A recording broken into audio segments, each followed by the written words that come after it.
Everything stated on WTF Nation Radio is to be considered the opinion of the person that stated it, and not an official representation of WTF Nation Radio or U.S. Army WTF Moments. Price does not include tax, title, or license. Some assembly required. Each item sold separately. Batteries not included. Objects in mirror are closer than they appear. If conditions persist, contact a physician. Individual results may vary. Keep out of the reach of children. Avoid prolonged exposure to direct sunlight. Keep in a cool, dark place. And please enjoy the show. Shots. Broadcasting live from the basement of a Pentagon. This is WTF Nation Radio.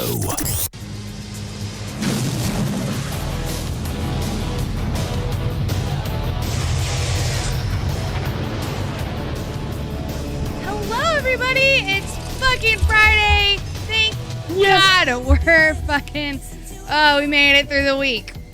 And obviously, I'm Minx. And I'm joined by the one and only Mud Puppy.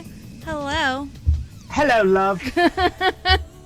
Right? It's like the fucking Brady Bunch shit. That's what I'm saying. Every time we come on, I think I get flashbacks of like watching the Brady Bunch. Right?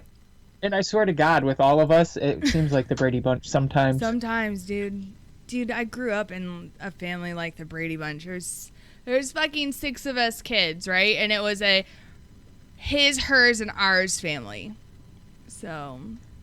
Yeah, I was the same way. I've got, well, kind of sort of, but not really. I've got 3 half-brothers and myself. Right. I'm sorry, 2 half-brothers and a sister. And then me. So I was kind of like somewhat of the outsider. Right, yeah. Fucking ridiculous. Ugh. How was your week, dear? Oh, lordy. Let's see. My week was pretty good. I can't really complain. I was not supposed to work at all this week, so I was kind of, like freaking out a little bit. But then I ended up working 3 days this week, so I was like, hey, I'll take it. Oh, come on. I know you got a story in there. I mean, it's tech week, so on Wednesday I got a bunch of goodies from my nurses and my docs. Ooh. So yeah, so that was fun. My one doc gave us like $40 worth of gift cards. It was ridiculous. Sweet. But at the same time, I feel bad because we kind of all make fun of him a little. Just he's so awkward and how he does things that you get so frustrated with him because you're like, what are you doing? Stop. Just stop. Like, it'll be okay. Like, just stop. You want to reach over and slap his hand type of deal. Oh, yes, I do. Because especially like doing total joints with him, because he would rather have me be up helping retract than, I don't know, me actually doing my job and working my back tables and handing him what he needs. So he likes to go and fuck around with my Mayo stands and my back tables, and like, I've asked him a couple times. I'm like, hey, do you just want to switch jobs here? Like, I can do this part, you can do that part. If you want to be back there that badly, like, we can switch. Doc. Those are my tools until I hand them to you. Exactly. Hands off. They are. They're mine. So there's that, but he's a nice, he's just he's a really generous dude. So you can't really stay mad at him for that long, like for super long, because you're like, oh, now I feel like an asshole because he's always so fucking nice and shit. And then the doc I work with on Tuesdays, he had his twins yesterday, so congratulations. He sent me pictures at like 11 o'clock last night. He's like, here they are. And I was like, babies! And I was like, you're like an actual dad now. And he's like, I know, I'm fucking scared out of my mind. And I'm like, yeah, I would be too. His first shot, he got twins. Well, they had to do IVF. Oh, like, okay. They had been trying, and so they went with IVF, and here we go. We got twins, because, like, they only put in 2 eggs, and we were all fucking around with him. We're like, watch, they both implant, and so it's y'all's fault. Maybe. You didn't kind of cast anything on him, did you? No, I didn't. No. Okay. But no, and then, and then I was really giving him shit. I was like, oh my God, what if each one of them divides and you have 2 sets of identical twins in there? And he's like, I'll kill you. That was... I don't understand. Like, how is this my fault? But yeah, and then today I got my hair dyed back to my natural color. So, that was fun. I thought there was something different about you. Yeah. That and a new color of lipstick. I did. I fucking, it was so bad. I went, yeah, so it was like spur of the moment, like, because I had to go pick up some stuff, and then one of them being like, oh, hey, like, let's fucking try this shade. Why not? And then while I was there, I was like, I just went in to get, like, a price quote, because, I've got a shit ton of hair, and it's long, and I'm like, how much is it going to cost to go back to, like, a one color type thing? Because, let's face it, my hair looks like a hot mess. And they're like, oh, we've got someone open now if you just want to do it now. I was like, okay. So then I spent 4 hours there. So that was fun. Twist my arm. Yeah, so it took 4 hours. Oh, Jesus. Yeah. I have a lot of hair. I don't know what to tell you. How was your week? Oh. Worked overtime. Worked on outbuildings a little bit from the hurricane. Did a little roofing. Other than that, slept. Well, at least tried to in between everything else. Right. Traveling up and back and forth down 95. I'm still seeing stuff headed down to Florida to help with the hurricane relief. Today I seen Pennsylvania Emergency Management, the Pennsylvania EMA, and then there's a major company. I don't know if you guys have them out west, but it's called Ashplun. Big orange trucks, tree trucks. That would be no. Okay, it's an East Coast thing. But there has been convoy after convoy. I bet you I see a convoy of them trucks every day going down to Florida and stuff like that. Going to help out, which I think is awesome. I mean, yeah, they're going to receive a profit off of it, but these guys are also volunteering their time to come down. Yes, ma'am. Oh, sorry. Oh, the dog. Yeah. My bad. Sorry. Yeah, no, I was definitely yelling at the dogs. Like, they were fucking horsing around in the other room, and I can't see them, so I don't know if they're destroying something. They're like fucking kids. They're like fucking kids, but you can't fucking ask them what's wrong or what they want because they can't fucking speak.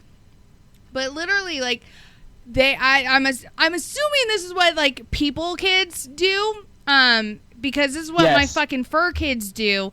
In that anytime if I use the bathroom, if I have the audacity to close that goddamn door, I'll, like, next thing I know, I've got 3 snouts like trying to like get under the door and like paws trying to dig in. Like, Mom, but why is the door closed? Like, why is the door closed? But if I leave it open, mind you, I now have 3 beings sitting in front of me and like trying to climb up onto my lap, and I'm like, what?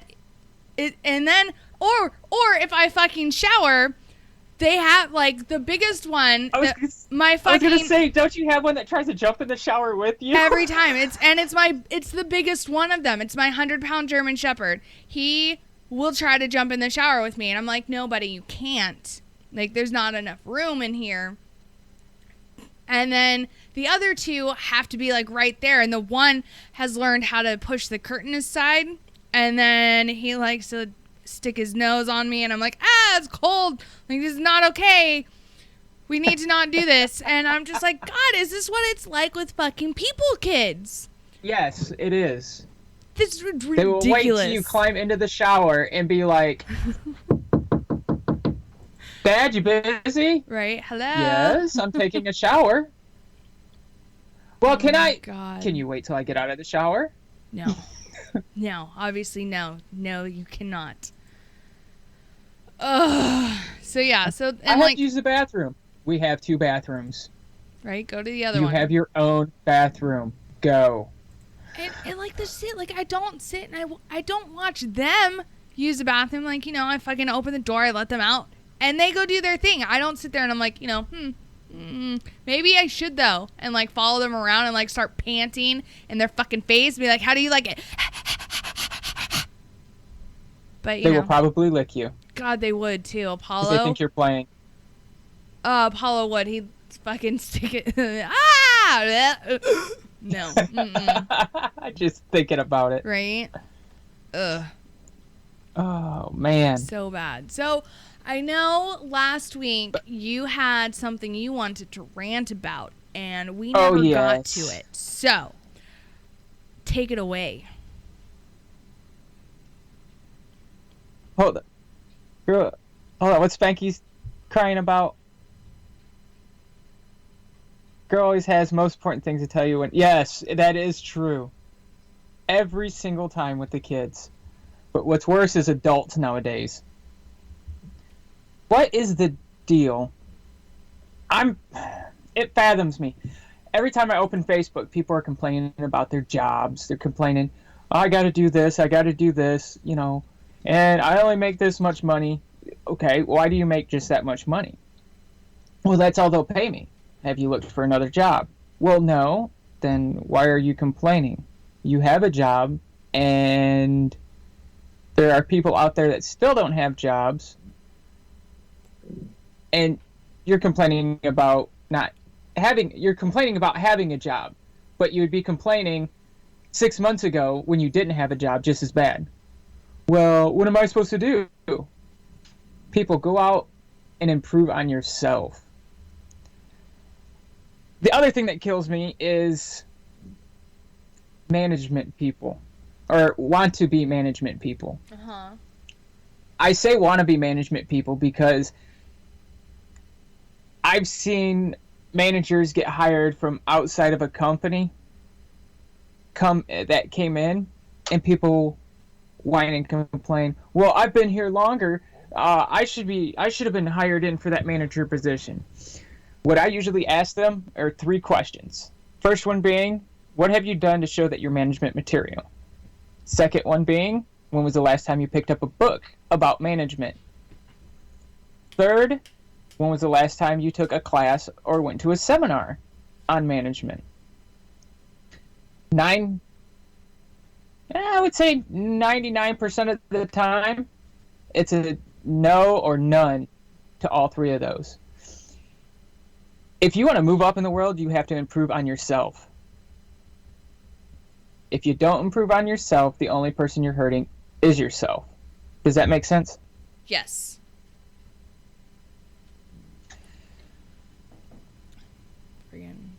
The third part of this is NCOs leaving the military who think they can get that upper management job.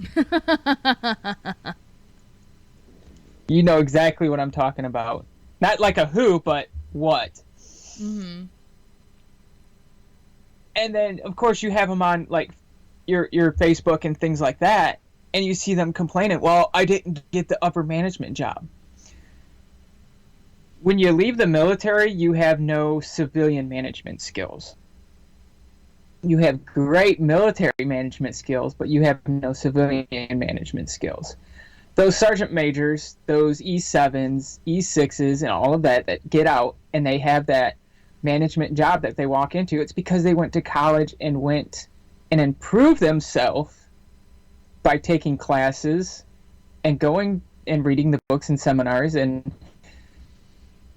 doing management certifications so that they have aligned themselves to be able to get out and have that management position. It's just not one of those automatic things. Yeah. Do you know anybody like that? Or have you seen anybody like that leave the military? Yes and no. It's different for I know you worked with a lot of docs though. Yeah. So I mean, yeah, docs leave the military and they're like, okay, I'm a doctor. And well, I mean, some of them start their own practice and some of them join a fellowship. So, I think, but at the same time, I don't know. You guys were always certified in your stuff. No. So you guys had actual medical certifications, right?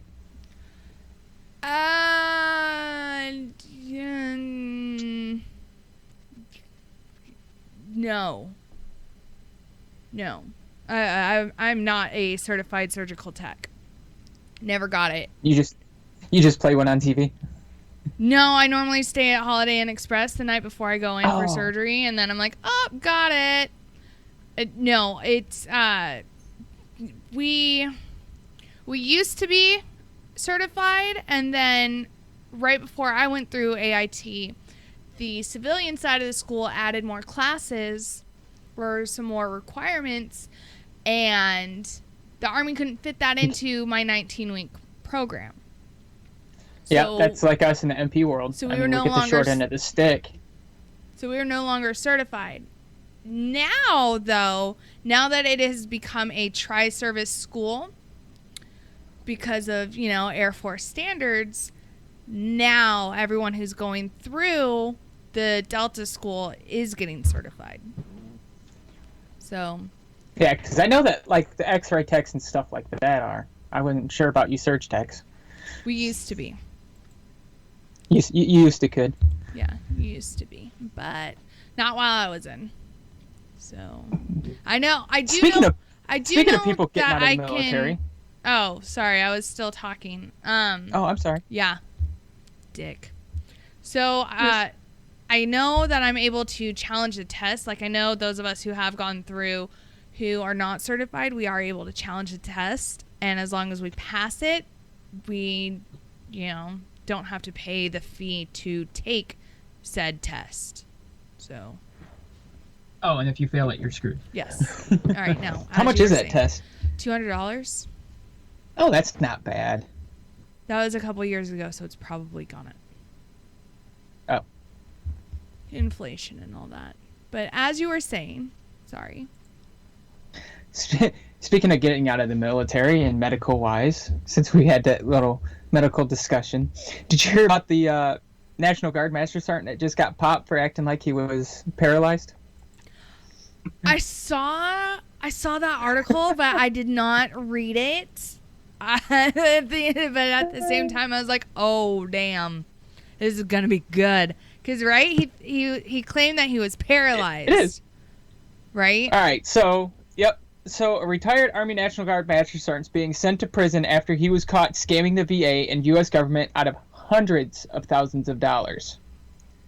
Mark Cole Jr. lied to VA doctors in 2004, not too long after the start of the Iraq War, when he told them a training accident left him without the ability to walk. His lies allowed him to defraud the government out of more than $434,000. God damn. Don't they have... I know I had to show medical evidence of everything that happened to me. So if he was injured during training, a line of duty incident report was completed. In theory. Yes. Should have been done. Whether or not that actually happened now, that's a different story. Just like every soldier who gets out of the Army is supposed to go through a exit physical. Yes. In theory. That never happened with me. Oh, wow. Yes. Yeah, I never went through an exit physical. I do know that I should be receiving some sort of like disability from the VA because of all the surgeries I've gone through, and then I have been diagnosed with PTSD due to sexual trauma, and fucking list of other shit. So I know that I'm entitled to some sort of percentage. I can't tell you what it is because they've never done a physical on me, and I just haven't gone through with it because I'm just like, fuck it, whatever. Like, are you even registered with the VA? In Arizona, I haven't transferred it after I move back to Texas. I should probably do that, huh? Yeah. Maybe. Yeah. Yeah. Maybe. How about your next day off? I know. That means I have to go to the that means I have to find all my shit, 1. And 2, I need to actually get a new DD214 because Apollo ate mine. I have the worksheet. I have the one that says worksheet sprawled out across it. I'm like, oh, this is good. Like, it's not the official copy. This is good. Why couldn't you fucking eat this one? Considering they were right next to each other. Because, like, I was in the process of fucking, like, organizing a bunch of my shit. I have the website somewhere that you can go and request it or download it. Since everything's changed. I may have beaten him. Like, I don't physically, like, discipline my dogs. I did that day. Oh, I whooped him. And, like, At least your dog didn't eat the siding off your house. Yeah, that's true. Jenna has eaten carpet. She's gotten locked into a room before, and she's got really bad separation anxiety. So, oh yeah. Polo Alley. Oh, my dog ate my paperwork. Right? Yeah, no, it's legit. That's what happened. Like, help. You should need your DD214, honestly. Since you're just transferring from one VA to another. They already have that. They should already have that in the system. In theory. So you're good to go. Once you're registered in the VA system, you're registered in the VA system. Because I had, one of the times I was on vacation, I had to go to see a doctor while I was in Michigan. Mm-hmm. And I just went right up to the VA. Because I had forgot one of my medications. I just went up to the VA there in Michigan. And they pulled everything right up. Okay. So you should be good to go. But back to this guy. So Jenna's a lesbian? She might be. I don't know. She seems to be quite attached to me recently. So she might be. Fucking carpet muncher. Oh, I went there. So they busted this guy. Believe it or not, undercover video evidence showed Cole walking in his driveway and mowing his lawn. The 54-year-old was convicted this summer of federal healthcare fraud, making false statements about healthcare benefits program, according to the news station. The disgraced Army veteran was sentenced to 27 months in prison by a judge in San Antonio, Texas, on Thursday. Ooh, a Texas guy. You all get some weird stuff out west. Whatever. During the sentencing, 2 veterans who are actually confined to wheelchairs attended the sentencing to support the government for the case against Cole. When I saw him bend down to move trash away so he could mow his lawn, I can't even scratch my own nose or blow my own nose, said retired Air Force Sergeant Lori Henson as she left court. Judge said prison for Cole was justified despite his attorney pleading for probation. You should have walked in here and apologized. Yeah, that probably would have been the right thing to. I wonder if did he show up to court in a wheelchair? I don't know. You tell me. You're the one with the article. It doesn't show what he showed up in court in, but oh. Cole showed no remorse for his action. I didn't ask to be in the chair, he said. I didn't want this to be my life. As he exited the courthouse, he maintained that he was innocent.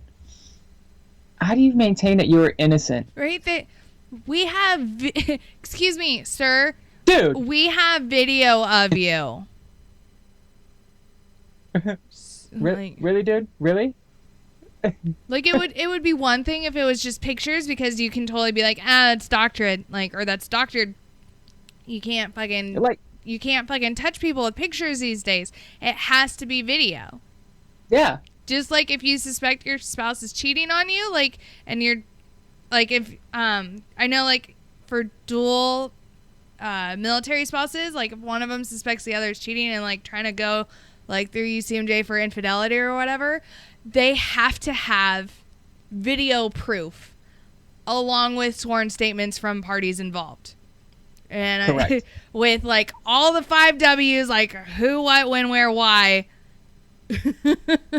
Oh, and how it was done, and a detailed fucking list of the positions it was done in, where it Dates, was done in. times. Yes. How long each incident happened for. Like, it's ridiculous. If you if you're trying to go after your spouse claiming infidelity, like, you best have a fucking... You got to have your ducks in a row. Yeah. Yeah. And it's the same thing in the military, too. I mean, but soldiers can be charged under UCMJ. Right. Did you know that? For infidelity? Yes. Yeah. Yeah, I knew that. I worked in the orderly room for a while. I'm aware. We had many people come through. Naughty, Medcom. Mm-mm. So, Kaz is still picking on your dog. Maybe he was having a really, really good day because all the... Oh, what? No. Oh. Spanky said that, how dare he think that... no, what was it? How dare he assume Jenna's sexual orientation? Oh, he assumed my dog's sexual orientation. Yes. Well, I mean... Wait. I'm assuming she's somewhat straight. She might be bi. Who knows? Because she had puppies, so... Can only happen one way. But yeah. So... I saw an article today about Aaron Hernandez. You know, that dude. And apparently there's a lawsuit against the NFL considering the autopsy findings. So the NFL plans to contest the lawsuit filed against the league on behalf of Aaron Hernandez's daughter and stressed Friday that any attempt to cast Hernandez as a victim is misguided. Remember, he fucking killed people. Like, let's not forget this. He fucking is a convicted murderer. Hang in there, Aaron. You got this, though. On Thursday, Boston University released the results, right? Too soon? Oh. Released the results of its postmortem examination of his donated brain and found Hernandez had a severe case of CTE, the brain disease linked to concussions that can lead to violent behavior and suicide. Hernandez, of course, committed suicide in April by hanging himself. The lawsuit filed by lawyer Jose Baez in the U.S. District Court claims the NFL and the Patriots failed to protect the player's safety. The league, though, says the lawsuit is flawed. The NFL also cautions against accepting the notion that Hernandez is some kind of victim. They're quoted as saying, his personal story is complex. It does not lend itself to simple answers. He was convicted of a homicide, and his well-documented behavioral issues began long before he played in the National Football League. The real victims here are the friends and family of those he killed, along with his young daughter. Which, yeah, no, those are the victims. Yeah. Not Aaron. Yeah, I heard this on NPR on the way home. Yes, people, I listen to talk radio. But they had a doctor that they were talking to about all this, that he's the one that does all the brain injuries and stuff like that, mm-hmm. and their neurological testing mm-hmm. with the NFL players. And he said 90% of them, they have the same exact, what is it? It's not TBI, but it's CTE. Yeah, and I forget. They rattled off what it means, but yeah, no, I can tell you. My TBI doesn't let me remember stuff like that. As you fucking hit yourself in the head, you're a good job. It was just a You're finger. a good job. Anyway. I was tapping the forward assist. Right. But, they ask him, if you could go back and do this all over again, even though you're having problems with your head and your body now, would you still do it? And they said, oh, yeah. Yeah, I would definitely, in a heartbeat, go back and do it. They said, well, would you let your kids do it? Well, no, not at all.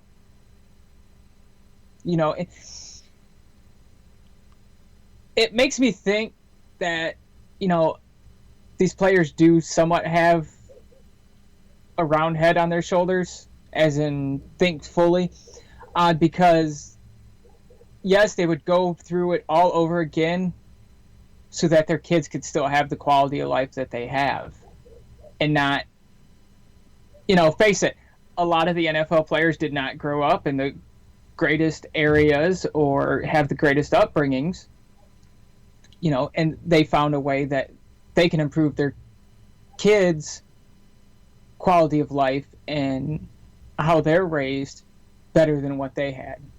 And hopefully one day, the kids will do the same, as the parents. And, I hope my kids do 10 times better than what I've done in my life. And I hope my grandkids do 10 times better than what, my kids do. It's just that big circle. And I can't believe they would go back and do it again, but I can at the same time. That's like us in our military career, and, people that are injured or, they've lost a limb. I would love to find out if a survey's been done with them on the same thing, because I know I would go back and do it all over again. Yeah.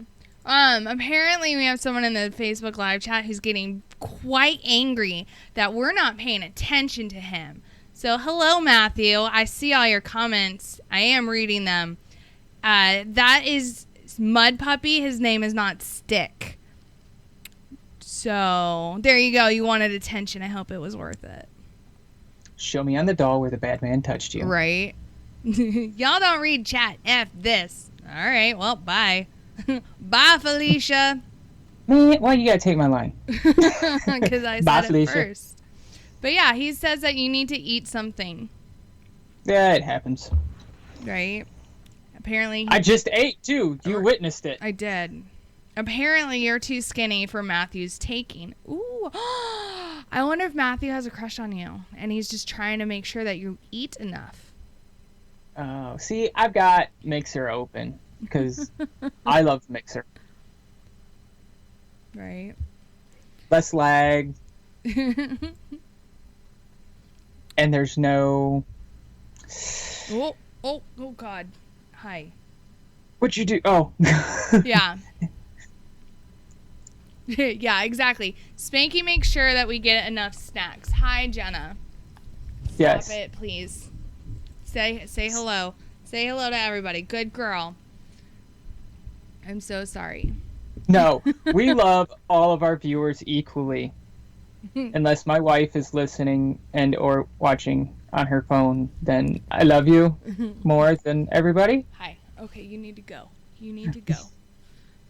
You need to go. All right. So, But back to the news.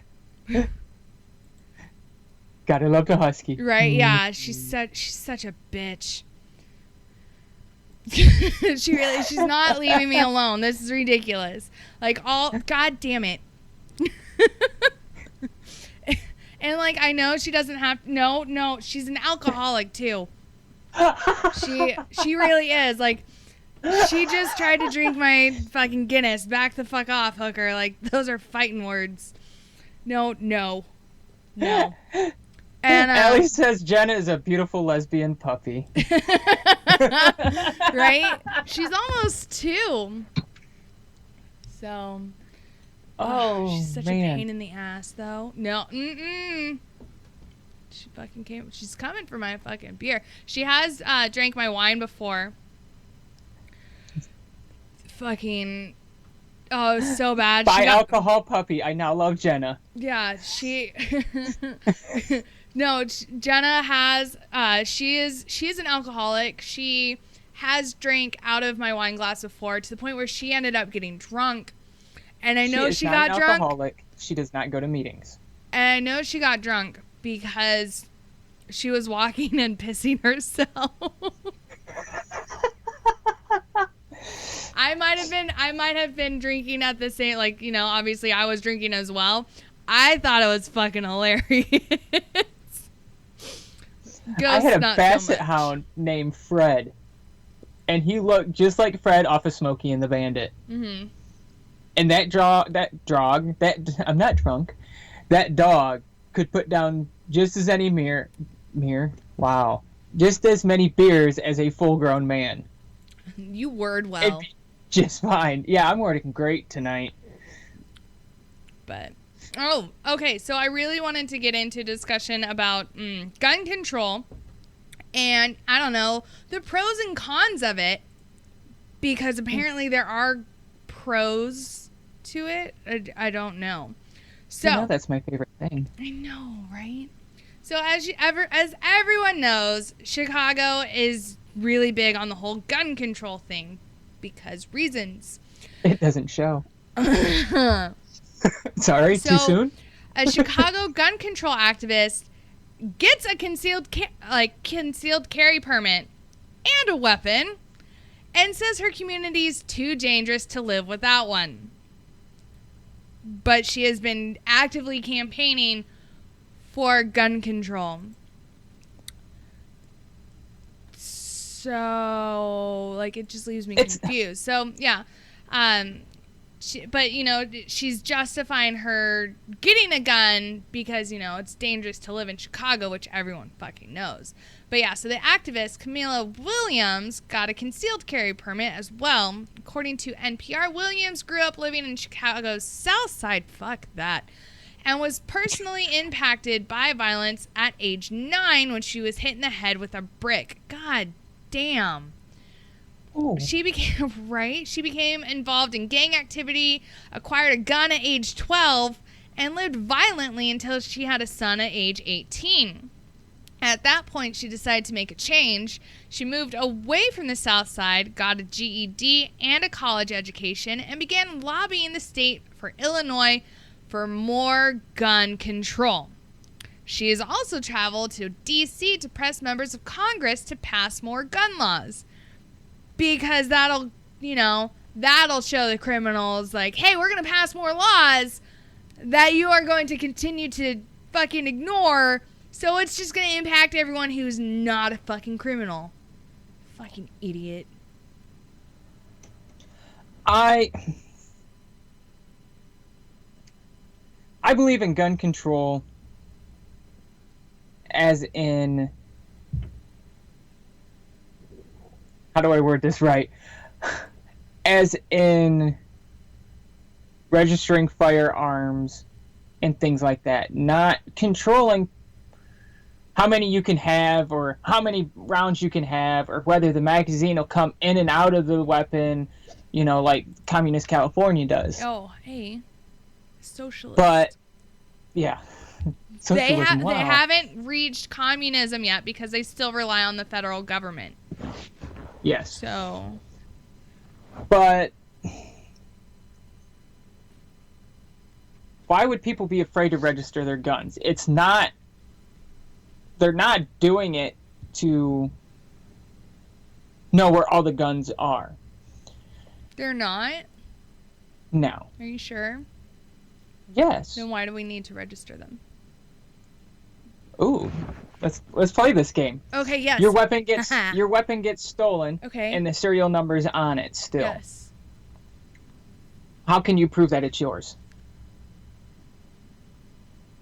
Okay, that makes sense. But at the same time, why would you just leave your weapon out in the open and not in a safe?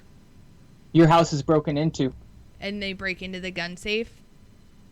Not all guns are stored in safes. Well, I know that, but, responsible gun owners. Or you are at Huddle House, Waffle House, pick your choice of breakfast places, coming to or from hunting. I like what Dale says. A firearm and everything else, and your vehicle is broken into, and your shotgun or your rifle is stolen out of there. How do you prove that that's yours?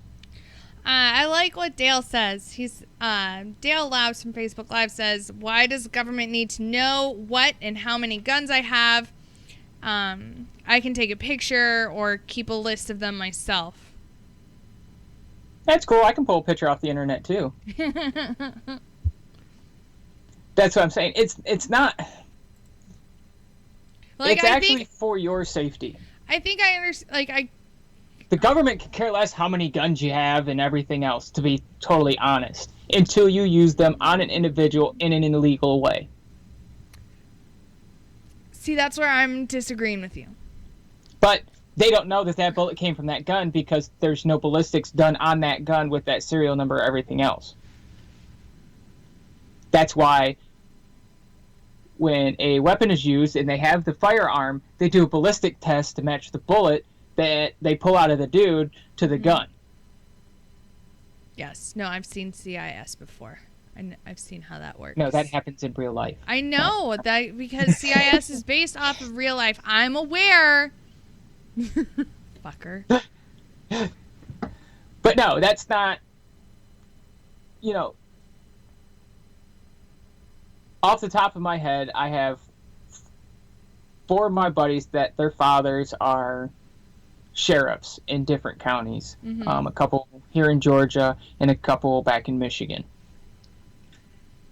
And they will go on record saying, we don't care how many guns you have. We don't care how many bullets you have.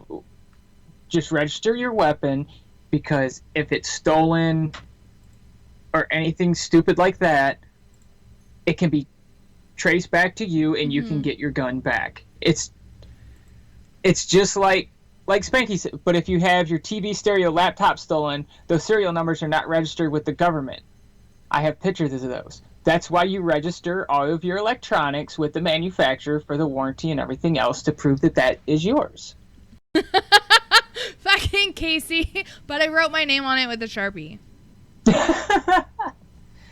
Oh my God, I love it. Yes, Casey. And Spanky, if you remember back in your military days, you had a high-value items list when you moved into the barracks that you wrote all the serial numbers down and everything else, and you gave to your platoon sergeant and things like that, and they tracked that just in case your room was broken into. A glitter Sharpie. Really, Spanky? Yeah. They have those. But, so that your unit has it on record, if your barracks room is broken into, there's proof that you have that. So inadvertently, you did register your electronics while you were working for the government. But, the government's never lied to us, right? Oh, exactly. So, again... That was sarcastic, people. That no, one was sarcastic. I know. But, so you say, the government doesn't fucking care how many weapons you have or how much ammo you have. I don't believe that. Because, if they were serious about not giving a shit, why do they need to know how much ammo I have? Why is that a thing? That's state government, not federal government. Doesn't matter. It's still government. So why do I have to tell them how much ammo I have? Because freaking California is communism now. I'm not in California. I know that. I'm not going to tell people where you're at, but... I'm in Texas. Oh, okay. Everyone knows that. Yeah. Well, Texas doesn't have any of those registration laws. Just like Georgia doesn't have any of those registration laws. Just like Michigan, Indiana, Ohio, Tennessee, Kentucky. Yeah, I think California is the only one that has, the ammo law. Now, Washington, I'm still trying to figure out. Washington, you actually have to buy, I think they're called tickets or tokens to purchase a weapon. Don't quote me on that. I just seen a post by my buddy Greg that he was looking at buying a weapon and he had to get 3 tickets because it had a front foregrip, collapsible stock, and the weapon. And I'm like, what the hell? I'll ask my dad. He lives in Washington State. Yeah. I do know that he had to start actually making his own ammo because California was limiting the amount of ammo you could buy. Yes. So again, why does the government need to know how much ammo I have unless they're planning on coming after me? Which I'm pretty sure they might be because I was on the phone earlier and I kept hearing some shit. I heard my real name over the line. I'm like, who the fuck's calling my name? And the other person was like, I don't know what you're talking about. And then I was like, okay. And then a couple minutes later, it was like a dial tone, like a ringing tone. I'm like, who the fuck, like, who's tapping my fucking cell phone? You know, it's like I must be doing something right if the government's trying to spy on me. So they might be after me. I don't know. It might. So, They are, tomorrow is Dale. the They end of the are world, isn't it? listening Wait. to me. Yes, tomorrow is the end of the world. It is, allegedly, according to some Christian sect of, or I should say some extreme sect of Christianity that somehow, for some reason, believes that the end of the world is tomorrow because somehow, over the next hours, a planet is going to appear out of fucking nowhere and slam into us, It's the end of the world as we know it. causing the end of the world. I personally don't see this happening, as it's already tomorrow in Korea, so, and Australia. So I don't believe it. Yeah, I mean, what is tomorrow? It's That fucking- is the question. these fucking dogs. I swear to, I'm. And you have now entered the Twilight Zone. But back to the gun thing. Stefan, I shoot mostly black powder, so you're good to go. But why is that 45 okay? or 50 cal, because I used to shoot 50 cal. That's what I hunted with, was 50 cal black powder. God damn it, Jenna. But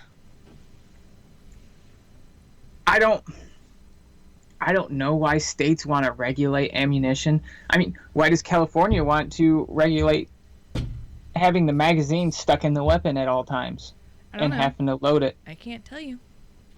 Exactly. But again, that's government.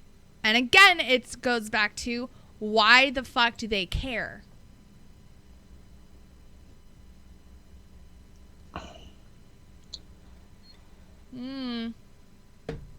The world may never know. But yeah. So there's that. And then I really wanted to talk about, before we go on break, so I'm sure everyone is aware of and or has heard of this chick called Chelsea Handler. She's pulling a fucking Hillary Clinton right now, in that she's trying to remain relevant because nobody fucking gives a shit about her and or her fucking opinion. But I do have questions for her. One, I thought your bitch ass was supposed to be moving to Spain since your fucking patron saint of feminism and feminists failed. Yeah. You know, like, she went on fucking air and was like, you know, oh, I can afford to move to Spain. That's where I'm fucking going. I'm going to move to fucking Spain. Yeah? You let me know how that works out. Like, bye. And Bye, then, Felicia.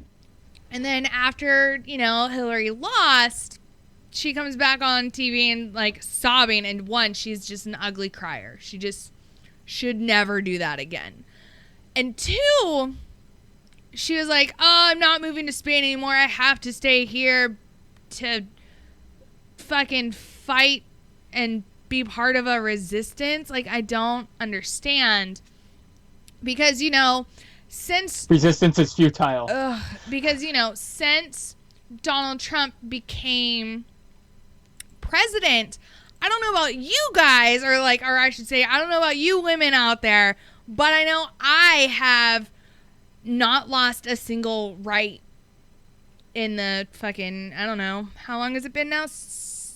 8 months that he's been president. Weird, right? It's fucking, I can still fucking work, which is fucking crazy, right? I'm not being shackled and chained to the kitchen You can and still or vote. laundry room. All right, I still have the 19th Amendment. I can still fucking vote. I'm able to show my face in public without the fear. Even though Hillary Clinton did go on record saying that women did not vote for her because their husbands wouldn't allow them to. Well, I mean, obviously that was the only reason, right? God, she's a fucking idiot. Right? Yeah, no. So the only reason that I know for me, The only reason I didn't vote for Hillary is because she's a terrible person and should never be in any sort of authority position ever again. One word, Benghazi. Right. There's that. Among a lot of other shit, right? So anyways, this hooker, Chelsea Handler, on Thursday night, asked if we can trade President Donald Trump with North Korean dictator Kim Jong-un. Yes. So apparently in the age of President Trump, sanity is no longer a thing for those on the left of the political spectrum. Yes. Handler wrote via Twitter that Kim's letter to President Trump is a bit more sane than Trump. Maybe we trade? So, for those of you who are fucking confused... Oh, wait, hold on. Since we're talking about the fat man right now. Here we go. Ha! Yes, brilliant! All right, so... Yeah. So in case those of us are confused as far as what it is this person... Don't say it. All right, this person, I'll be nice. This person would rather have in charge. Here's a list of some of the shit that he's fucking done in North Korea. People in prison camps were starved to death and then had their bodies burned and disposed of, usually by other prisoners. These and other acts drew comparisons to war crimes committed by the Nazis in World War II. One former prisoner mentioned a time he was so hungry that he found and ate kernels of corn he found in cow dung. In areas where winter temperatures can drop to as low as negative 40 degrees, prisoners were forced to sleep in cramped quarters with no heat or blankets. They should have lit the cow dung on fire. Children were tortured from the age of 13 and up. Torture devices are frequently used on prisoners. People are hung upside down by their feet from the ceiling for multiple days at a time. Teeth are broken. Mothers were forced to drown their own babies. Following some executions, prisoner guards forced prisoners to throw stones at the corpse until the skin fell off. Rats, frogs, snakes, and insects are eaten by starving prisoners if they can find them while doing slave labor in fields. Rats are a hugely important meal to the prisoners as they fight a disease called pelarga, which is caused by low protein. Oh yeah, and they use fucking gas chambers and medical experimentation, similar to the way that World War II concentration camps did. So again, sounds like Auschwitz. Somehow, according to fucking the left, this man, who literally is the embodiment of, Asian Hitler and has committed genocide, would be a better fit to run our country. And it's all in counts better and apparently everything than Donald Trump. So, yeah, Asian Cartman. Yeah, yes. What's a little murder and starvation of your own people and genocide when Trump wants to protect American sovereignty by building a fucking border wall and, withholding our fucking immigration laws? Obviously, Trump is Hitler because of that. And it's disturbing because a massive chunk of, leftist Twitter are praising Kim Jong-un because he dissed President Trump. The man who had the audacity to win the 2016 election against the patron saint of feminism. The patron saint of feminism. Yeah. God. It's how fucking dense do you have to be? This man has literally committed genocide. Ooh. He's killed and fratricide. He's killed his own family to make sure that they don't fucking turn against him. Allie's got a great idea. What? We should strap a parachute on Chelsea Handler's back and have her dropped out above North Korea. Oh, yeah, no, let's do that. No, let's do it to everybody that thinks that, Agent Cartman should come control the U.S. Yeah. That's even a better idea. Fucking ridiculous. And if they have a house, we'll just give it to a homeless vet. Right. Fucking. Might be onto something here. Right. Anybody get a plane? All right, you guys. So we're going to take a break. When we come back, we are going to discuss some more about this fat, angry North Korean and how he is now threatening us. And we're also going to be talking about the replacement for Obamacare that got shot down thanks to our very own John McCain. Bastard. Whatever. He had so much going for him. I know, right? No, he didn't. He's never had anything going for him. Anyways, we shall be back here shortly. I'm going to restart the feed, so just, look for it. And we shall be back here soon. See you guys soon.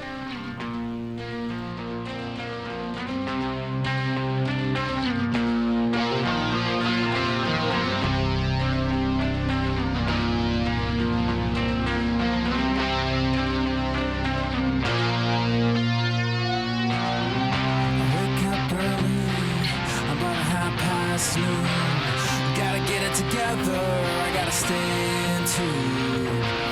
Seems time's against me, but I hate to rush. Gotta keep it between the lines until I hit the dust.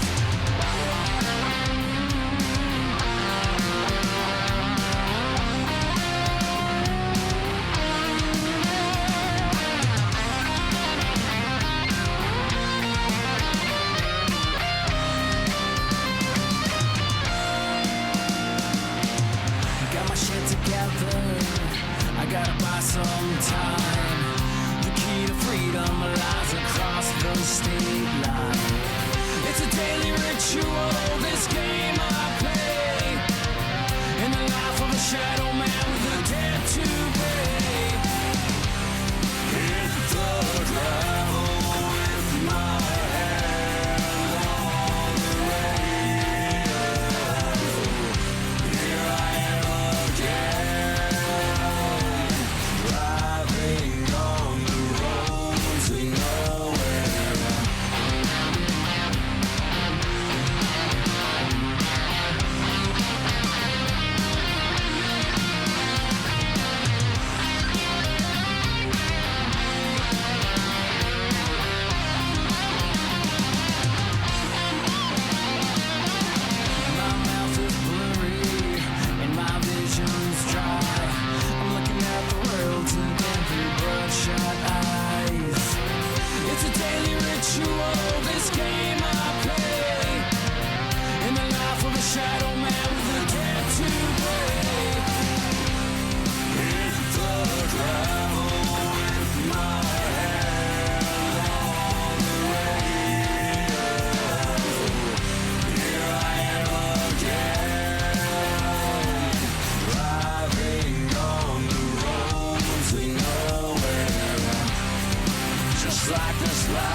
The voice of U.S. Army, WTF Moments. This is WTF Nation Radio.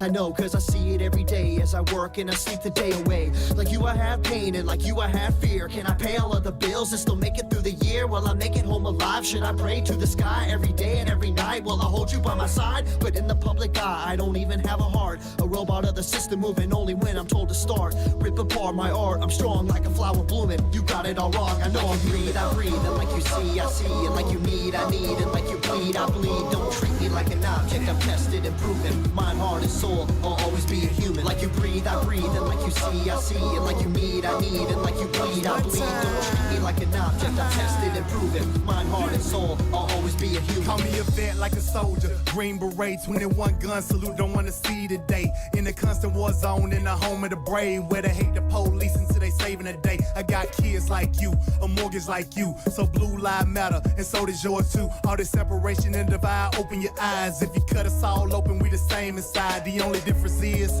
I run to the gunfight, get peace when it's chaos, when the people don't act right. But I'm under scrutiny for trying to protect me. You pull a pistol and I'm shooting for trying to contest me. I got a quick second to make a deadly decision. The media betrayed me like a kid for a living, like I'm cold with no heart, a brain with no thoughts, a body with no feeling, a life with no cause. Like you breathe, I breathe. And like you see, I see. And like you need, I need. And like you bleed, I bleed. Don't treat me like an object, I'm tested and proven. Mind, heart, and soul, I'll always be a human. Like you breathe, I breathe. And like you see, I see. And like you need, I need. And like you bleed, I bleed. Don't treat me like an object, hold me down like I can't gasp for air. I'm closed inside of a box like I'm inside Fort Knox. Every time that I'm there, I don't know why they think that I'm different from you. All that's true is I'm a like you breathe, I breathe. And like you see, I see. And like you need, I need. And like you bleed, I bleed. Don't treat me like an object, I'm tested and proven. Mind, heart, and soul, I'll always be a human. Like you breathe, I breathe. And like you see, I see. And like you need, I need. And like you bleed, I bleed. Don't treat me like an object, I'm tested and proven. Mind, heart, and soul, I'll always be a human. Like you breathe, I breathe. And like you see, I see. And like you need, I need. And like you bleed, I bleed. Don't treat me like an object, I'm tested and proven. Mind, heart, and soul, I'll always be a human. Like you breathe, I breathe. And like you see, I see. And like you need, I need. And like you bleed, I bleed. Don't treat me like an object, I'm tested and proven. Mind, heart, and soul, I'll always be a human.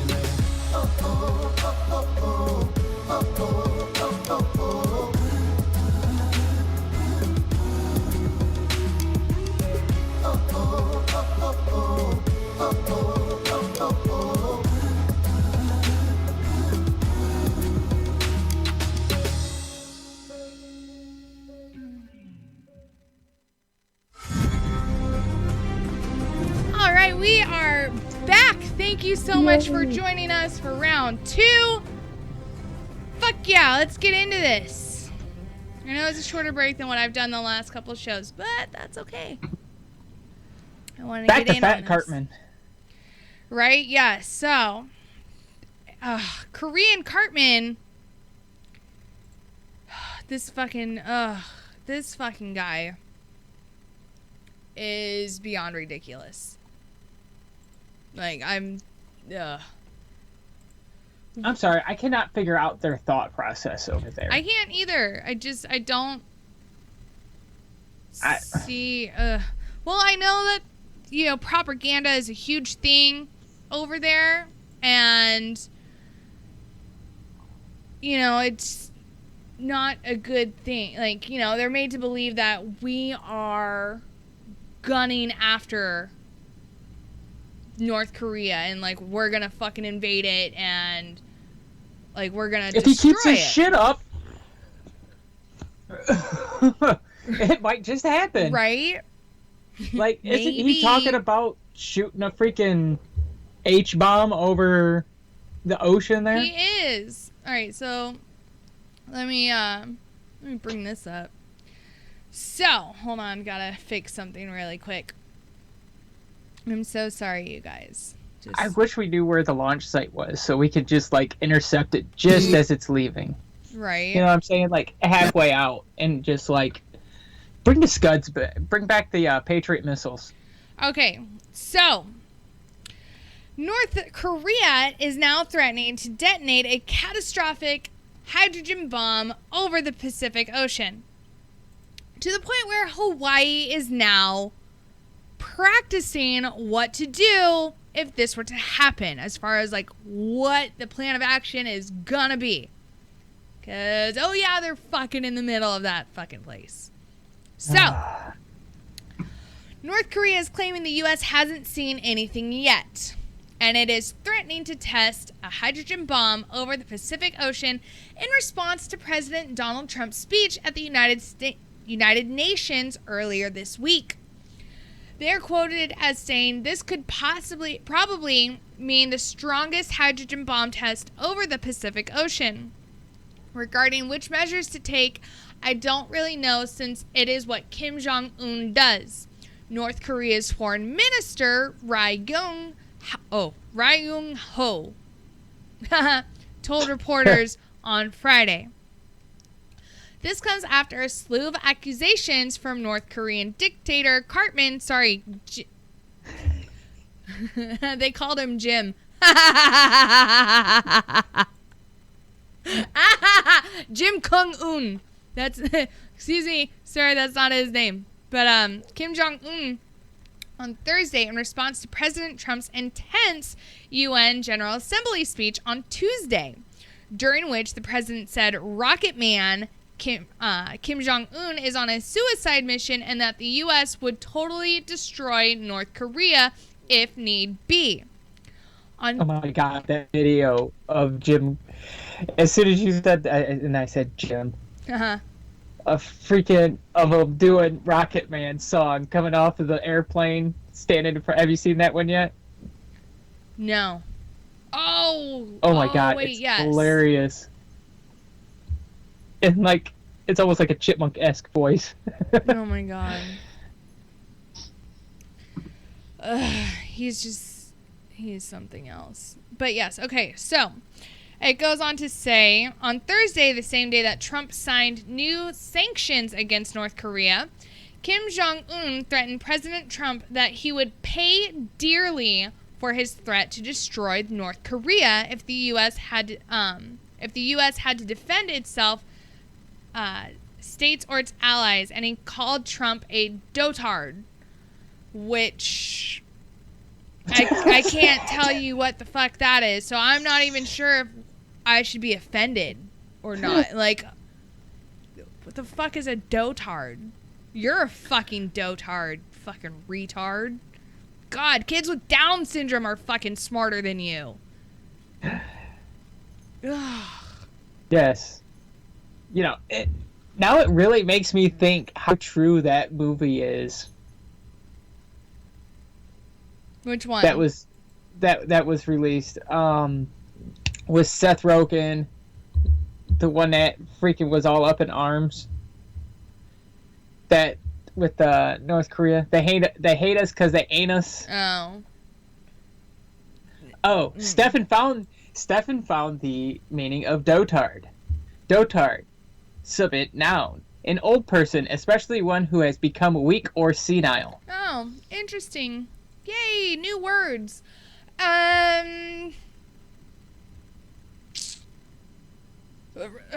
Like, maybe it's because I'm biased and maybe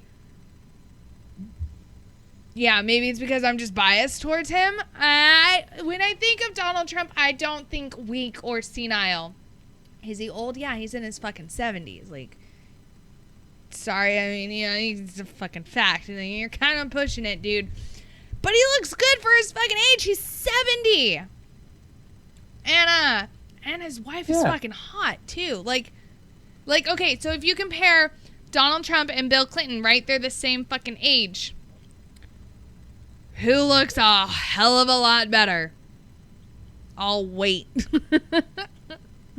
The Interview. That was the name of the movie. Oh. They only showed it on, like, Netflix and stuff. Because, he threatened to kill a bunch of people if it went to theaters and stuff like that. So, Netflix bought it, and it went absolutely ape crazy on the internet. Yeah, because, you know, let's fucking bow down to fucking fat Asian Cartman. What administration was in when that happened, and he wouldn't let it... Obama. Oh, yes, that's right. Anyways, let me finish this. Even though Obama said the same thing. So, in a rare appearance on camera, Kim spoke directly and said that Trump was unfit to hold the prerogative of supreme command of a country. All right, so let me learn you something real quick, Kim. Being president of the United States does not mean you are in supreme control or command of a country. We have a systems of checks and balances to make sure that we don't end up like your fucking country as a dictatorship. Thank you. I was just about to say. Like, you may fucking call yourself a fucking president or whatever, but you're a goddamn dictator who has supreme command and control of your country. We don't fucking do that here in the States. But, you know, I digress. Let me get back to this fucking article. Ugh. So, Trump made the most ferocious declaration of war in history, Kim said. He's called Trump a rogue and a gangster fond of playing with fire, and that his UN speech showed mentally deranged behavior.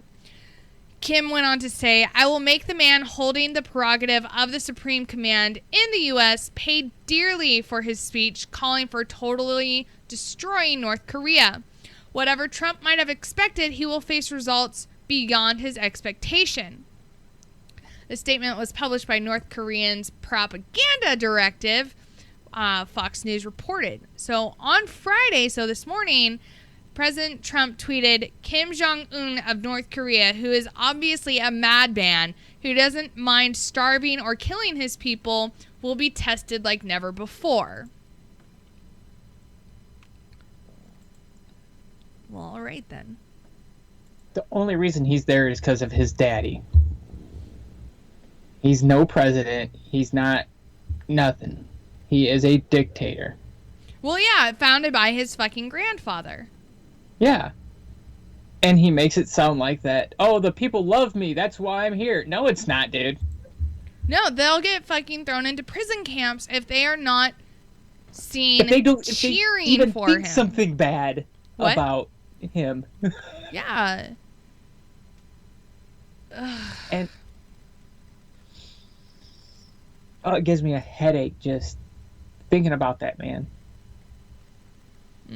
Because, I mean, how can, I wish the people could get out of there, or they could see what the real world is like. Well, the ones that escape from North Korea, they do. And they realize, oh, wait, we've been lied to. But at the same time, it's so indoctrinated into them from the time when they are fucking children and they're growing up into this environment.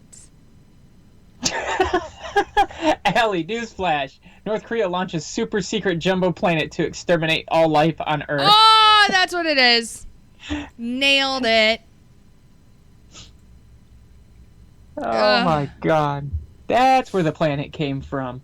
Right? Fucking this douchebag. But yeah, no. So he's threatening to, launch this hydrogen bomb. I know we just got shared onto our main page, so we've got some new listeners in right now. So yeah, so we've been talking about Kim Jong-un and his threats to detonate a hydrogen bomb over the Pacific Ocean. And, it's just more words throwing back and forth. What do they call it now? A saber rattling between Asian Cartman and President Trump. Because, I just want to clarify again, just in case you're fucking listening, Kim. Can I call you Kim? I'm just going to call you Jim. Fuck it. Cartman. You're Cartman now. So, Asian Cartman. There is a difference between a democratically elected official and a dictator who was born into it and or whose granddaddy took control of the government. So, you can't call a president the supreme commander and controller of a country if he's only going to be in this position for 4 to 8 years. That's it. But yeah. Fucking I love how China's starting to cut ties with them too. They're like, we don't want nothing to do with these guys now. No, I mean, but it makes sense because China realizes like we can't. Like, China's doing it, I think, as more of a self-preservation move, which is smart on their behalf. Because even the banks. China's gone so far to tell their banks is like, don't do business with them anymore, guys. You know, and it's bad to do business with them. Like it would. Yeah. And fuck, I lost my train of thought. God damn it. Yeah, but I mean, back when they were the quiet ones, nobody really cared. But now all of a sudden, Psycho Jim gets in, and how long Psycho Jim been in power? 11 minutes. Or years. I don't fucking know. God damn it. Yeah, I want to say it's like 10 years, 11 years. I wish it was 11 minutes. Yeah. But he's like totally gone off the deep end. Ugh. Like, it's beyond ridiculous. Okay, so again, like, you know, every time we fucking talk about him, I always bring up the fact that he's acting like the belligerent drunk at the party where, you know, the world's invited to. And, you know, China decided to bring him, and now China's like, you gotta hold your fucking liquor, dude. Like, stop it. Like, you're pissing off the wrong person right now. And that they have more friends than you and I do. So, if shit goes down, like, bye. Hello, Gray Cloud. Gray Cloud, are you there? You were there. He called. Do. Hello? Alright, well, bye. Housekeeping. Right? Have the courage to say something. So yeah, so if you guys want to call in and like chime in with your opinion and, you know, what you guys think is gonna be going on and whatnot, our phone line is 415-889-8367. So you're and if you have a telephone number that is unlisted, don't bother trying because we don't answer unlisted calls. Oh, well, that, and then also just don't be a douche. Yeah. Or flush the toilet. Right, yeah. Hello, Gray Cloud. What's up? Hello. Can you turn your radio down, caller? That's Gray Cloud. Stop it. Be nice to him. What's up, dude? I'm driving back, and I heard you guys talking about Kim. Yes. And saber rattling. Go on. What's the so I read the same article about him threatening to detonate a hydrogen bomb in the Pacific Ocean. Mm-hmm. It'd be interesting, one, if they had the capability to do so, but two, what would the actual response to the international community be to something like that? Because nobody's tested a nuclear weapon in like forever. So for him to blatantly test it in the ocean like that, in defiance of current treaties that are in place, granted they aren't a part of any, but what would the response be from the international community? Mostly Japan, South Korea, and China. Yeah, because I mean, Psycho Boy's already launched 2 rockets over Japan? Yeah. I think if he were to actually launch a nuclear weapon and have it detonate and, you know, all of a sudden we see that fucking mushroom cloud again, I think at that point in time, the entire international community would have to rein this fucking guy in. Because like you said, it has been decades since we've had to deal with someone like this. Like, yeah, you know, the Cold War was back in the 80s. And, you know, but before that we had the Cuban Missile Crisis. And before that it was World War II when Japan decided to get froggy with us and we had to show them who was boss. So I think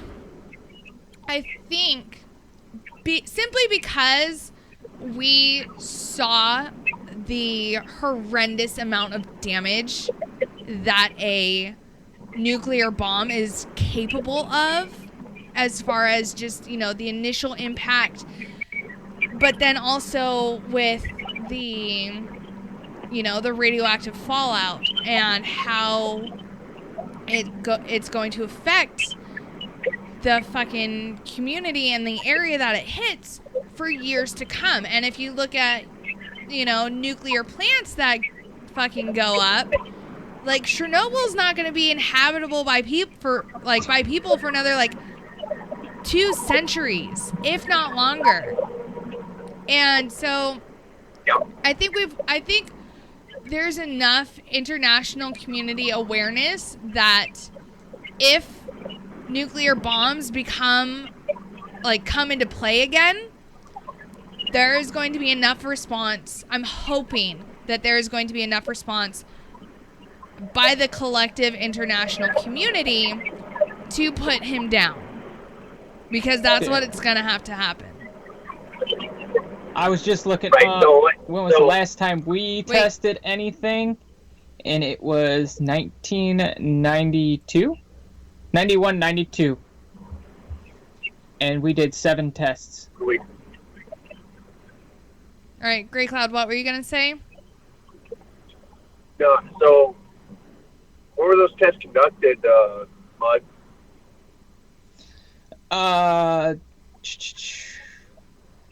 7 tests, 9 devices. There's the note. Let me go back down. Last test series cut off by negotiation of the Comprehensive Test Ban Treaty is why it was stopped. And it was small to 100-pounders. But they were nuclear warheads? Yeah, it was Project Julian. United States Project Julian Nuclear Test Series was a group of 7 nuclear tests conducted in 91-92. These tests followed Operation Scullion Series. That's where last negotiations began for the Comprehensive Test Ban Treaty, where everybody was like, okay, let's quit playing with nukes. Yeah. And they were both of those were underground. Those weren't even atmospheric or anything like that. Right. That probably proves a concept of some kind. So here's the thing. Remember how we've always talked about this first strike versus retaliatory? Yeah. I think if he detonates a weapon in the ocean, like he's claiming he's going to, I think that gives us our first strike. That would authorize a first strike from me, because they just demonstrated they have the capability, and they're obviously not fucking around at that point. I greenlight a first strike. Would that have the international community's support, though? I would fucking hope so. Yeah, I would. No, I would too. Just demonstrated he. I completely agree. I fucking hope so too. But that's what, if we would have to, like you and I were talking about on Tuesday. Was it this Tuesday or last Tuesday? I don't know. It was a Tuesday, and right, fucking one of those. But it was, we would have to have an overwhelming international support in order to do that. And so well, it's not necessarily international support, but we have to have overwhelming evidence to support a first strike. Yeah, and I agree. Detonating a fucking nuclear bomb in the direction of our fucking country, that's a fucking open threat. Agreed. Yeah. So, by all means, fuck yeah. If he's feeling froggy enough to do that, then by all means, I'm all for going in and taking his punk ass down, because fucking Asian Cartman needs to be put on a fucking timeout. So Yeah. Stefan found what the partial test ban treaty entailed. It was the 63 treaty banning nuclear weapon tests in the atmosphere, in outer space, and underwater, which prohibited all test detonations of nuclear weapons except for those There you go. conducted I was underground. about to say that. Oh, hi, Pookie. Hey, How are you? I'm doing good. I snuck in on you. Sorry. I don't know. You're fine. I hear the crickets. Tell them hi. Hi, crickets. And the thing is that the hydrogen bomb is so much more powerful than the atomic bombs. You know, like Yeah, Little well, Boy yeah, and because, hydrogen and shit. Wait, what was that, Great Cloud? Because it's so hydrogen, a thermonuclear device, also known as a hydrogen bomb, uses fusion and not fission. Just a quick comparison, fusion is what powers the fucking sun. Okay. There's a whole bunch of science behind it, but the amount of energy generated from a fusion bomb is much, much greater than that of a fission bomb. But you need the fission bomb to help generate the fusion bomb. It's a Tele-Ulmer design. It's a bomb inside a bomb that makes it work. But basically, again, fusion is what powers the sun. Therefore, you get a lot more bang, and you get a lot more bang for the buck. Usually, you don't need as much. Very much so. But you got your. Keep going, Great Cloud. Okay, but if you look up Ivy Mike, Ivy Castle Mike? Bravo, one of those two. Yeah, Castle Bravo or Ivy Mike. It was a U.S. Underwater detonation that was miscalculated. The blast ended up being 15 megatons, and that's not what they were expecting. It contaminated a whole bunch of nearby atolls and whatnot, and the U.S. government has been paying those people to not live there for a very long time. I think they're going to be paying generations, actually, because of the miscalculated overshot and the radioactive fallout. So going back That to was what you that were one talking that was about on the earlier, island. What, Great Cloud? That's the one where they oh, I'm sorry. miscalculated overshot. Okay, yep. So Here going it back is. to what Biggs was saying earlier about the fallout. So yeah, I mean, if they're again, you got it. North Koreans have technology and shit, but calculating a thermonuclear weapon to detonate correctly, one, and two, calculating the yield that it's going to produce, I don't think they have down yet. So you could end up like in the Ivy Mike and Castle Bravo, thermonuclear weapon to detonate correct situation, and have uncalculated fallout, and then you're fucking with the other shit. It's going to piss off more people.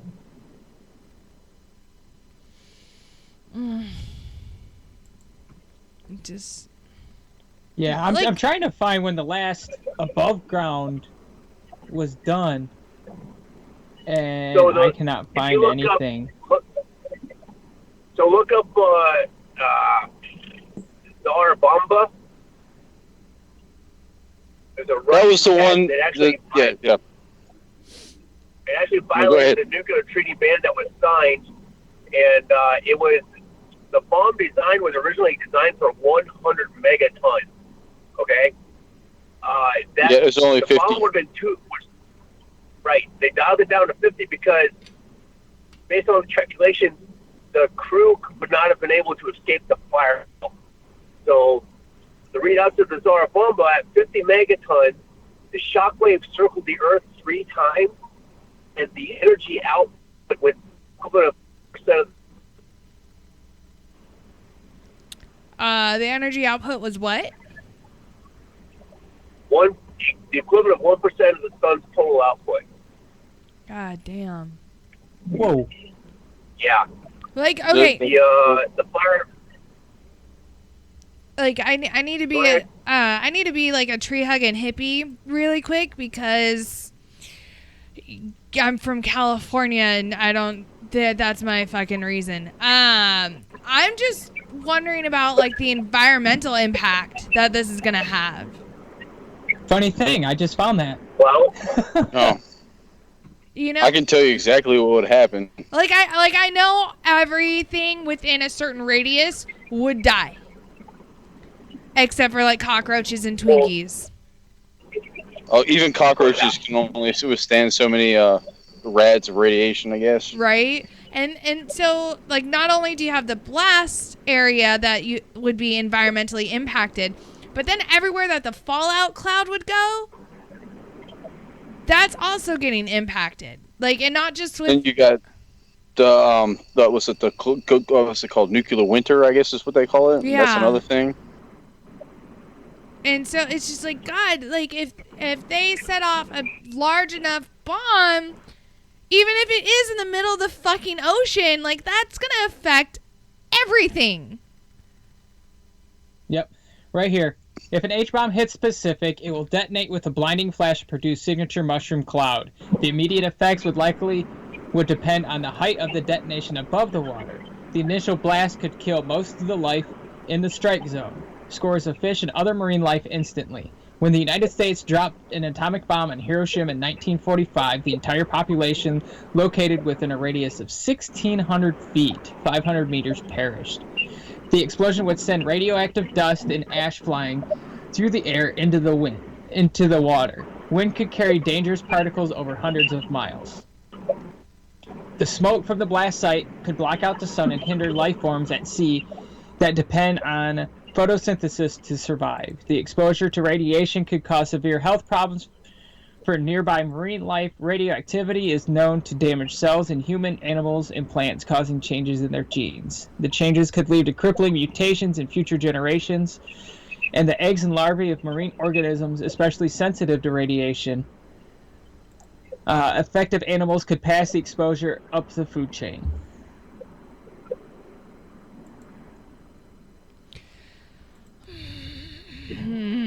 That's wicked. So yeah, I the give you all. Chernobyl. Yeah, it would be a fucking Yeah. Chernobyl all over again. And I Well, don't I know can how give the you wind all a little flows hint. or the currents go that way. If it comes towards us or away from us, type of deal. It would depend on where in the Pacific Ocean it hit, because eventually, like if eventually it would make its Jet way. streams. Yeah, well, the jet streams won, so it would definitely hit us like via the air. But in the water, like on the currents and everything, depending on where it hit, depending on which hemisphere they fucking exploded it in, it could either take a little bit of time before it got to us because it's gotta go fucking on its course, or it could take not that long at all. But either way, that fucking current is now contaminated, so that means everything. So like from the plankton to the fucking sardines, all the way up to the fucking whales and sharks and everything, they're now fucking contaminated, and they're like, it fucking boggles my mind. Like, I've done a lot of research on this. Like, if we don't take care of the oceans, like, and I know I sound like a fucking hippie, I know, I understand, but if we don't fucking take care of the oceans, all life dies. That's what happened, and there's this one, it was like mass extinction. I can't remember the proper name for it, but like the ocean pretty much died, and it killed all life. Yeah. On Earth, almost. Yeah, no, life on land cannot be sustained unless life in the ocean is sustained. Which True is story. So, like, so if we and so like the fact that they are considering having this bomb detonate, yeah, it's over the ocean, so there's no immediate human life loss. It's also like it's a gonna hardcore fucking daisy violation. chain though. It's gonna daisy chain in that it's gonna. I know, Doc. I know. I'm a fucking hippie. I only sometimes and on some things. Like, I'm really passionate about oceans because, you know, I just am. But it, like, you know, it would fucking daisy chain it. So if you fuck up the ocean, then, like, the majority of our fucking oxygen comes from the ocean. It doesn't come from the forest. It doesn't come from the fucking plants. It comes from the fucking plankton in the oceans. Like, Well, we can't. That's fuck what happens this up. when you have a North Korean education. You know, like, you don't know this shit. Right? Oh my god. See, they should have the internet. Right? Just saying. And like Kaz said, there's already massive amounts of radiation because of the Fukushima plant meltdown that happened not that long ago. Causes Dr. exactly Eric says we right. don't need oxygen. We have tanks at the VA. Yeah. But right here, further down, like you're talking about, uninhabitable. The particles could contaminate air, soil, and water supplies. More than 60 years after the United States tested a series of atomic bombs near Bikini Atoll in the Marshall Islands, the island still remains unlivable. And that was as of 2014. Yep. So, you know, as we're talking about radiation and whatnot, and, you know, what the effects it has. There is and I'd like to find the scientific paper on it. But many scientists have come to the conclusion that we've entered a new epoch in the geological timeline of the Earth because of the nuclear testing. Wait, say that one more time. I think I understood what you meant, but So there are different periods in the geological timeline of Earth, right? Yes. Cretaceous, you know, and so on and so forth, right? So based on the heavy testing of nuclear weapons and back in the 50s and 60s, yes. And the advances in technology and things that have changed, actually, that have caused the soil to change, the scientific community actually feels that we are now in a new epoch. EPOCH, I think is how you spell it. So there's a new layer. Epoch. You're looking, you're doing a cross section of the Earth, crust or whatever, and you do all that scientific backdating. Oh, okay. About the 1950s is where that new line would be drawn, and we'd be in the new epoch, or whatever it is. Huh. Well, I mean, that makes sense. Mm-hmm. So this would be a time to have my sister online right now because she does that. She goes to Antarctica and studies like the ice cores and shit. Yeah. She knows all about that. Like, Well, shit, we need Pookie's sister. Yeah, no kidding. she's smarter than me. Freaking. Well, I mean, come on. Aw, don't be mean to Pookie. I love Pookie. Right? Who doesn't? I'm not that smart. Yeah, you are. We have beard in common, so good guy. At least you're not a dotard, Pookie.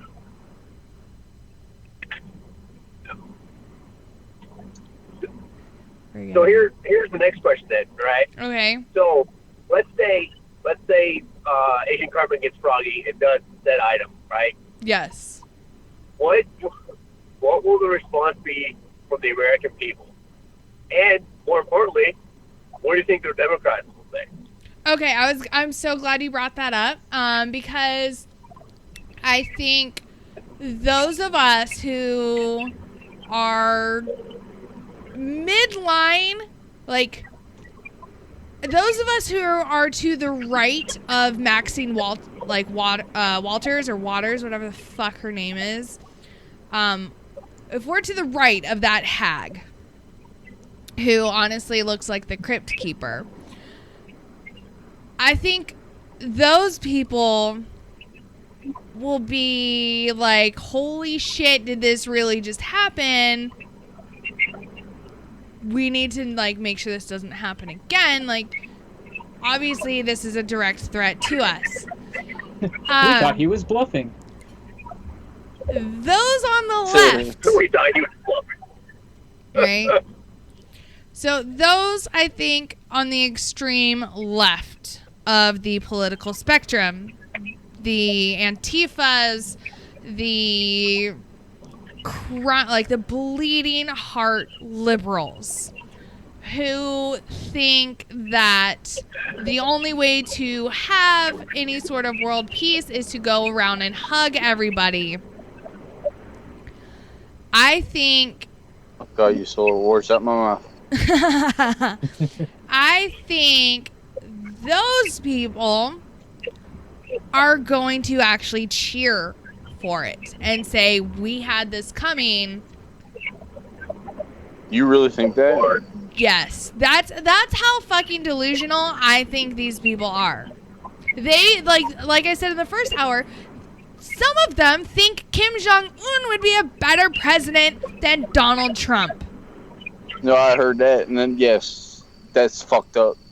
You know, like, ergo, Latin, why I said, I think the extreme left would celebrate it and say, we had this coming, this is what we deserve. Even though most of them would be getting nuked at that point? Oh, yeah. They would be at the coast with their Facebook Live going, yay him. Right? And with their fucking communist flags, their fucking flags that have the hammer and sickle. And they're like, yeah, death to America. Like, you know, that's the extremists. Resist. Yeah, the fucking, like, oh, we gotta resist the system or something. You know, nah. Like It's like that scene on Independence Day. What? I said, I'm picturing like the scene of Independence Day when they're all on top of the roof cheering that the aliens are here. Yes. And then the alien ship blows up the city. Yes. Yes. Yes. No. Yes. Oh my God, I forgot about that. These That's fucking- exactly what it would be like. Exactly. Yes. Like the extreme left honestly scares the shit out of me.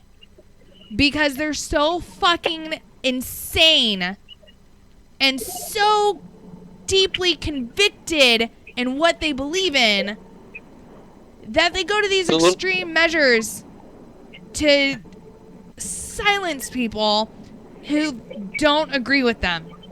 I try to ignore them and hope they go away. Yeah, that doesn't work. Yeah, I figured that out. He would be doing us a favor, essentially, wouldn't he? Yes. Ooh. Good point. There you go. He would exactly be doing us a favor. Thank you. Get rid of our degenerates. Oh, okay. Well, we'll fight you on a rule war. Right. All right. You know, but and then at the same time, you know, these are the fucking douchebags who we would then have to go to and say, hey, we need you to join our fucking military so that way we can now have a what's the right word? So we can go fight Asian Cartman. Yeah, you know, because they have their fucking armies are fucking massive because it is a forced thing. Like every person has to serve in the military in North Korea. It's called conscript. Yeah. And so, you know, but at the same time, that's where having like an all-volunteer military comes into play because we chose to do this. We weren't told to do it. And therefore, I think we would have a lot more conviction in our fighting. I think it would go to draft, Well, yeah, though. I mean, that's That one would go to draft. It might have to, but you know, let's go back to the surge and whatnot, and try to get still bodies for that. I think you'd be able to lower, you know, waive a lot of things like they did and you could grow the force that way. So, and then you grow the force. The only issue I see, and Mon, I agree with you on that, is you might have to go to the draft because as Minx and I talked about on Tuesday, America is tired of war. We've been in Afghanistan for 16 years. We still have a contingent in Iraq for at year 13 now. I think year 14, whatever it is. Yeah. And we're tired. So you get some, but to volunteer, but I don't think you'd get the numbers we would need to actually put boots on ground to do what needed to be done if it came to that with North Korea. Sorry. The other thing to remember is there's two other players that we have to keep an eye on. One of them is China. The other is Russia. I think, but Mud and I were talking, and Russia and China seem to be distancing themselves from North Korea. Yeah. China definitely is. Like I said earlier, they done told their banks don't do business with them anymore. Yeah, I told if push comes, if the weapon thing happens and he does detonate one, and it's a oh shit nuke, I see China just totally backing off. Oh yeah, no. At that point, I think China. The only thing China would do was reinforce its border. Yeah, I was gonna say, I know China's already deployed troops to the North Korean border. I think it's as a deterrent and as a warning, which is the same thing as a deterrent. Fuck, I'm dumb. But as a hey, dude, if you keep pushing this, we're gonna have to we're gonna come in from the north, South Korea, U.S. and everybody else are gonna come in from the south, and y'all are gonna be fucking fucked. Yeah. Actually, I don't think China would come. No. They won't get. You're breaking up. What? Gray Cloud? I think I know where he's coming from. That I don't think China would actually do anything because they their entire economy is evolved around U.S. consumption. So. Yeah, they could possibly just sit there and hold the line, as in their border. Be like, you guys ain't coming this way. Don't. They're worried that there would be a U.S. presence right on our border. That would have freaked me out, especially as a sovereign nation. There's another nation that's more powerful or as powerful as me. Sitting on a border right next to me. You get what I'm saying? Yeah. Yeah. I don't know. It's very, very tricky, and we could go through so many different scenarios just with this and how everything would be done. And there's only 2 avenue of approaches into North Korea, minus the water. I'm saying land-wise. Oh, land-wise? Yeah, it's either from the south or the north. There is no other way. Yeah. It's either through China or through South Korea. So. Hello, Gray Cloud. Sorry about that. Hit a dead spot. You're back. Oh. Yay! So, what was the last thing you guys heard me say? I'm not really sure. Pookie was saying that you don't think China would invade. Right. I don't see China pushing across the North Korean border. Why? The Chinese would deploy because they're not going to get involved. You really think they won't get involved? I really think they will not get involved with North Korea. Even what they will do is set up they will. They go saying it's an economic thing. Right. They will let us and the Rock roll north, and they will deploy their soldiers to that border to keep us and the Rock from rolling any further north. Oh, and invading China. That's what the China. Right. That's all they would do. But do you think they would let North Korea retreat over their border? Let them. Or do you think that they'll just hold that line? They might. I mean, once they break that fucking line, man, they're no longer sovereign soldiers anymore at that point. They're defectors at that point.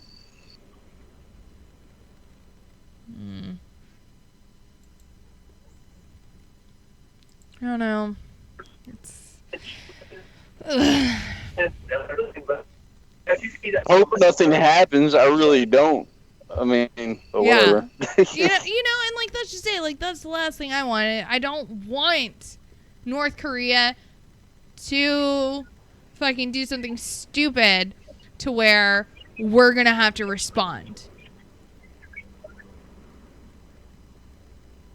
So Yeah, exactly. We've got enough going on. yeah, we do. We've got enough shit of our own that we need to deal with and take care of. We don't need to go, like Grey Cloud said, we don't need to go into another war. Now, We don't. Now, if they start it, by all means, we're gonna fucking finish it. We're a classy broad like that. We're not gonna start a fight, but we'll fucking finish it. Under this administration, yes, you are correct. Exactly. Yeah. You know, but I mean, if you look at it in most of our international affairs, when it comes to wars, we haven't thrown the first punch. Like, if you look at both world wars, we tried to stay neutral and like, hey, no, we're not really going to get involved. We're going to send some of our people over there, but we're not officially going to get involved until we get attacked. And then it's like, oh, okay, well, you guys fucking threw first. All right, now we're going to have to fucking finish this because you done fucked up. Game on. Yeah. And so Yep. you know, and then, you know, some of our other conflicts, it has been in response to dictatorships and regimes trying to commit genocide on their people. So then we fucking have to step in and be like, no, you can't be doing this. And so that's when we get involved. But we've never intentionally invaded another country with the purpose of, okay, now you're mine. You know? Wow. Well, I mean, a little column A, a little column B. Yeah. Let's let Eric here. But so I mean, yeah, it would with 7.5 years left in this administration, this would get finished then. Oh yeah. Yeah, no, we would finish this. Yeah. But Nobody got that, really? what? What, phrasing? 7.5 years left in this administration. Oh. What she said. Now, Pokemon Alley and Mixer brought up a good point. Do you think after what was said in the past week that Iran would hop in and get crazy if something starts with North Korea? Oh man. Ooh. Well, What could Iran do, really? Well, because okay, Well, so Iran's got some shit hot MiGs, okay? yeah. And they do have a intercontinental missile that's got some reach. Now, here's what I'm not worried about, is because if Iran goes to get froggy, the Israelis will play. Yeah. The Israelis will use Saudi that will shoot the missiles down. Like, What? well, not just Israel, but Saudi would get involved. I'm thinking Jordan would get involved as well. Exactly. Freaking Qatar. But yeah, but let's be real here. I mean, the first punch is going to come from the Israelis. Yeah, no, definitely. First punch is going to come from Israel, and there's some fucking bad motherfuckers. That is for damn sure. You don't fuck with the Jews. You don't. Like, You don't fuck with the IDF, man. You don't do it. you know, like they've had to deal with so much shit. You will not hesitate. No, not at all. But you know, the Jews aren't gonna be fucking pushovers anymore. Like, they've had their fucking shit handed to them throughout fucking human history, and I think they're fucking tired of being like, pushed around and, genocide. So now they're like, fuck we this. can throw a punch back? We can throw a punch back? Right, Finally. yeah. Yes! And they're fucking deadly, too. Don't mess with the Zohan. Don't mess with the Jews. Don't mess with the IDF, man. Don't fuck with them. No, But... And we will definitely, that relationship, there will be much to be shared with them if we see the Iranians get froggy, I bet. Yeah. Yeah, now that you say that, yeah, I think, the rest of the Middle East would handle that side of the house. And if all else fails, the EU would probably jump in on that side of the house as well. Let's not get ahead of ourselves. Right? No, I don't think they would. That's what she said. Let's just rely on Israel at this point to take care of the Iranian problem with one word override. Right. But, well, it's fucking break time already. Wow. Yeah, I know, right? So. Time flies when you're having fun. But yeah, so we shall be back here shortly after this break. And when we come back, we are going to talk about McCain shooting down the replacement for Obamacare and some other stuff. But yeah, I know for sure we're going to hit on that. So stay tuned. Get your tin hat. What? Get your tinfoil hats ready. Oh, it's going to be one of those nights too? Shit. I don't need a tinfoil hat. All right, y'all. We shall be back here soon. So, yeah, see you soon.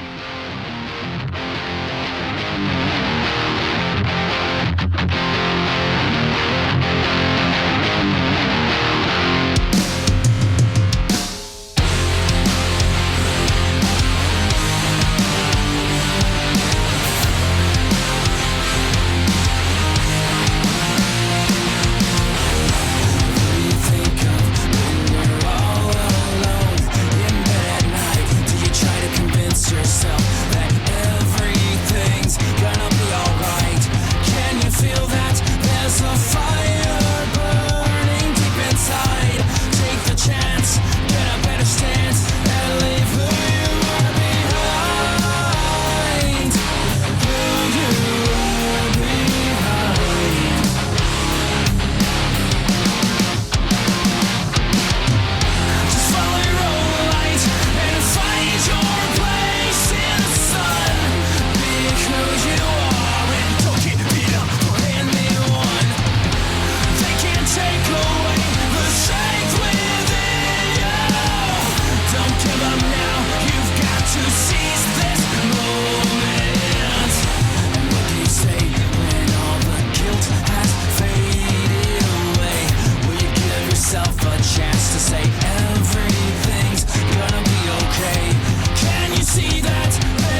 This is WTF Nation Radio.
Hello, everybody. We're back for part 3. Yay! And Pookie stayed on the line with us, so that's fun. I have not brought my dogs in from outside, so I'm 95% sure the small one has eaten a turd or two. because he's my little turd eater. That's right. So it's so bad. It's so bad. Softer heart, he eats them all. Ugh. Fucking, Get a cat. He'll love them kitty turds. It's disgusting. And then he's such an affectionate little asshole that like when he's done, he's like, "Love me," and like tries to lick your face, and you're like, "No." Rotex says Tootsie Rolls. Right? So bad. It's so just bad. Blech. But yeah, so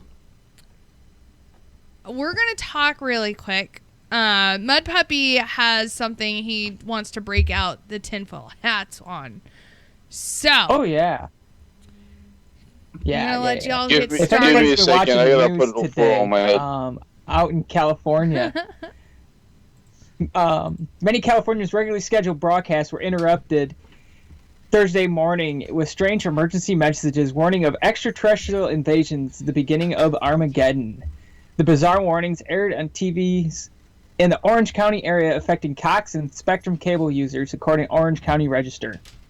One video of the broadcast uploaded to YouTube includes a terrified, breathless voice saying, "The space program made contact with. They are not claiming what they to be. They have infiltrated a lot of aspects of the military establishment, particularly Area 51. The disasters are coming. The government knows about them." So, found out where the audio came from. It's from the Art Bell show. Art Bell, he hosted a conspiracy theory show called Coast to Coast AM. And this was from a caller back in 97. And he claimed to be a former Area 51 employee. Other videos of the emergency broadcast feature a different voice warning that extremely violent times will come. That one came from an audio from a Christian radio program, Insight for Living with Chuck Swindoll. One person that seen it said it almost sounded like Hitler talking. One Cox customer told the Register it sounded like radio broadcasts coming through the television. It's still unclear whether the messages were broadcast intentionally or by accident, but broadcast signal intrusions by pranksters are not unheard of, even in the digital era. Most famously, still identified hackers hijacked TV signals in the Chicago area in '87, broadcasting footage of a person wearing max headroom mask and a man's bare buttocks being spanked with a fly swatter. And then the most recent one was a guy was arrested in 2013 after overlaying broadcasts in several states with emergency alerts about dead bodies raising from their graves. Exactly, Kaz. War of the Worlds Revisited. Can I say something real quick? Isn't the world supposed to end tomorrow or today? I don't know. Yes, what no, time it is. Dude, the 23rd. We talked about this. Oh, speaking of, hold Oh, on. God. I have to. Yeah, I've been a very bad witch, and I have not said, hello everybody, blessed autumn equinox. So there, I said it now. Right? What is it? Mabon? Is it It's pronounced Mabon, right? I think that's how it's pronounced. I don't know. I know I can read it, but I've never heard it, so I don't know how to pronounce it. But yeah, it's the first harvest of the witch's calendar. So woo! Everyone get around and celebrate. There you do it. Hell Boom. yeah! So yeah. But anyway, sorry. Keep going. The weird thing is that it had, with all emergency broadcasts, you have a beginning tone and an end tone. This one only had a beginning tone. And one of the cable providers did not immediately respond to the request for comment, but spokesman Dennis Johnson was told to Register, "We have confirmed that we were fed an incorrect audio file," whatever that means. Now, do you think somebody hacked it? Or do you think something's really going to start happening out of Area 51? I mean, I used to like my whole job back in the day was hacking shit, so I believe it was a hack. Or was it guerrilla style marketing for a movie that's about to come out? Because I brought that up too. Oh, like the whole like gorilla and it wasn't a gorilla, it was chimpanzee and the African picking up an AK-47 and starting shooting at people, kind of thing for like Planet of the Apes. Everyone thinks it's real. Yeah, exactly. Oh, that's a good point. Dale says this is crazy talk. And ranked right up there with Game of Thrones. Hey, Dale, you and I are going to fight. I love Game of Thrones. Those are fighting words. So. Don't talk about the Game of Thrones. Oh, I'll do it. I will spend the rest of the goddamn hour talking about it. Oh, please don't. Let's do it. I'm a Game of Thrones fanatic. Yes, Pookie. Oh, you know who I converted to one? Gray Cloud. Oh, I did. Oh, I got him hooked. Thank you for waking up. All right, Spanky's gonna fight you too, Dale. But yeah, we lost another one. You gotta watch Game of Thrones. You gotta just read the books, man. Like I read the books like a long time ago. Just read the books, right? And watch the series. I don't read. I'm sorry. I don't have time to read a book. If I read a book, I will freaking pass the hell out. But yeah, so you don't read.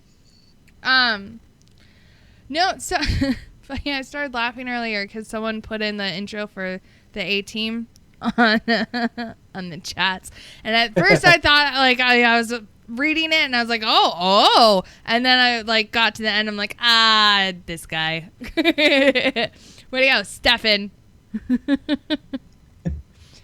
But yeah, so all right, so back to your conspiracy theory. So what exactly are you saying it is doing? When's if that shit is real? Huh? Like Area 51 and stuff.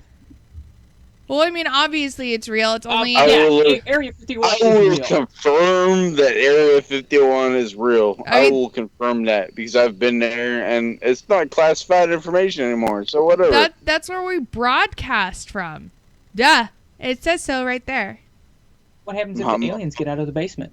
Dude, I don't know. That's above my pay grade. So I don't worry about it. You know, does that shit really exist? What, aliens? Yeah. Yeah, they come across the Rio Grande and kind of not illegal snatch aliens, like space aliens. Fucking Pookie. Yes. No, those are not aliens. Those are dreamers. Get it right. No. Those are the illegal ones. Oh, okay. So I know, like, we fucking sidetracked a little. And by a little, a lot. I got into an internet fight with somebody. And I can't even say an internet fight, but I shut a troll down who was trying to start an internet fight with all of this person's conservative friends. And she was like, you know, just gonna point it out to all the conservatives that there are, like, you know, that these immigrants are, immigration does happen, blah, blah, blah. And I was like, okay, nobody fucking cares. Like, conservatives, we don't give a shit about immigration as long as it's fucking legal. Nobody fucking gives a shit. Come here the right way, follow the laws, and then eventually earn your citizenship, which is what this article that she shared was about these immigrants doing an oath of like citizenship. Awesome. I'm all fucking for it.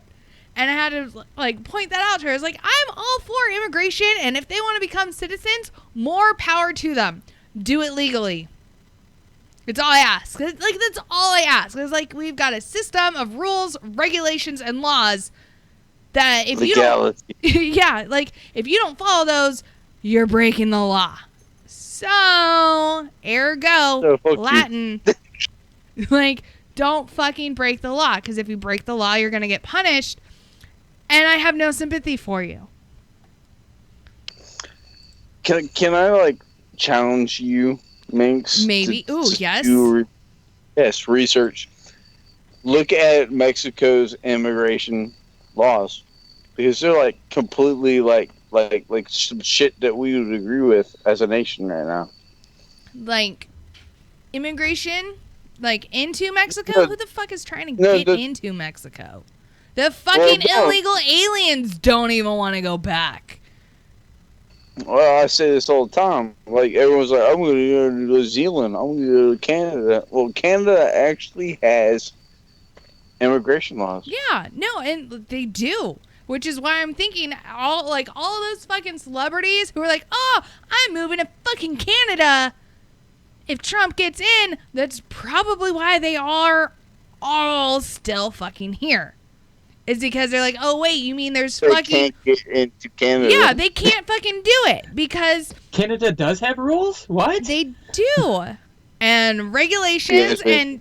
Exactly, Stefan. You have to fucking apply for a visa. You have to go through their fucking checklist of all their shit as far as... So does Mexico, by the way. Yeah, and it's like, it's fucking insane that all these other fucking countries have the same fucking rules that we do, but we're the goddamn bad guys, right? Somehow, we're the bad guys.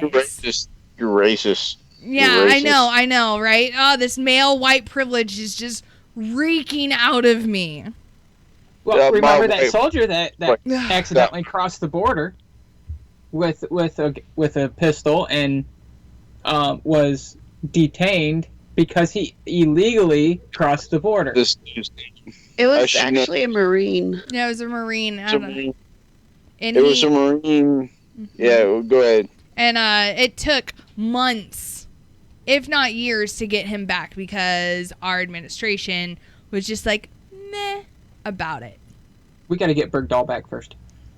It was our administration. It was the current administration, and it was the Obama administration. Let me say that. And Trump would never let that shit happen. So. No, hands down. But I know, Doc. I know I'm so fucking racist. It's just follow the law. I don't know. They're fucking there for a reason. If you follow the law, in theory, you will have no problems with the government and the law enforcement. In theory, I understand there are some bad ones out there. I do. I get it. It happens. But yeah, there's bad shit people happens in every walk of life.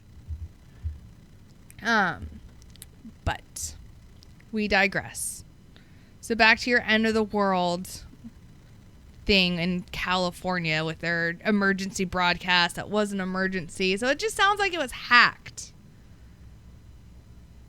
Or was it accidentally played? I think it was hacked. Or there's just like Christian demonologists. Excuse me. Sorry, I might have said that wrong. It said the world is ending tomorrow, but whatever. Christianity, great thing. Kaz says the guy's name was Andrew Tamaresi, and he was held in Mexico for 7 months. Thank you, Kaz. Yeah. He was detained illegally. Well, I mean, technically he was legal, but, held without, due process, right? Yeah. They kept putting off his court date or something. Mm-hmm. That don't happen in Mexico. Right? Not at all. Yeah. They've got great prisons, I hear. Right. But, okay, so I want to get into this. So, Granddaddy McCain, who really just needs to be fucking voted out, 1. And 2, as I've said many times before, as a fucking veteran, let alone a POW, and I understand the only fucking reason he got his POW status is because he disregarded and disobeyed a direct order not to do that fucking flight path which he just fucking ignored and did anyways, which is the only reason his fucking plane got shot down. And then Songbird McCain decided not to follow any of his fucking, like, dereliction of duty. And fucking sang a whole pretty song to the fucking Vietnamese, and was like, you know, when you fucking get captured, you're supposed to be like, okay, my name is this is my, you know, my social security number, this is my birthday, and I'm in the Army. Like, I can't tell you really anything. Number. Yeah, I can't fucking tell you anything more than that. You know? But instead, Songbird McCain, which the whole reason he fucking got that goddamn nickname is from the other POWs, because he was singing every song the Viet Cong wanted him to fucking sing. Now. The original bird dog. No. Now that I've gotten that off of my chest. As a veteran, the fact that the worst VA hospital is in the state that you represent is inexcusable. Yeah. One. Should be looking out for your own brothers and sisters. That's the problem right there. You should. And, right, Ben? Yeah, no, I will tell you how I really feel about him. I think he's a fucking disgrace. And I want him to have to use the Affordable Care Act in order to treat his fucking brain cancer. But, oh, wait, that's right. Since he's a fucking senator, he doesn't fucking have to, because for whatever fucking reason, that bill says that all senators and all congressmen and women are fucking exempt. Are more special than the people in this nation. Somehow. Exactly. Somehow Doc, they're more special. McCain either needs to use the VA hospital, preferably the one in Phoenix, since that's the one you're fucking over. So that way you can fucking see first goddamn hand what it's like for us. And two, you should also use the Affordable Care Act to get treatment, again, for your brain cancer. And have to pay a stupid high goddamn deductible in order to have any sort of treatment.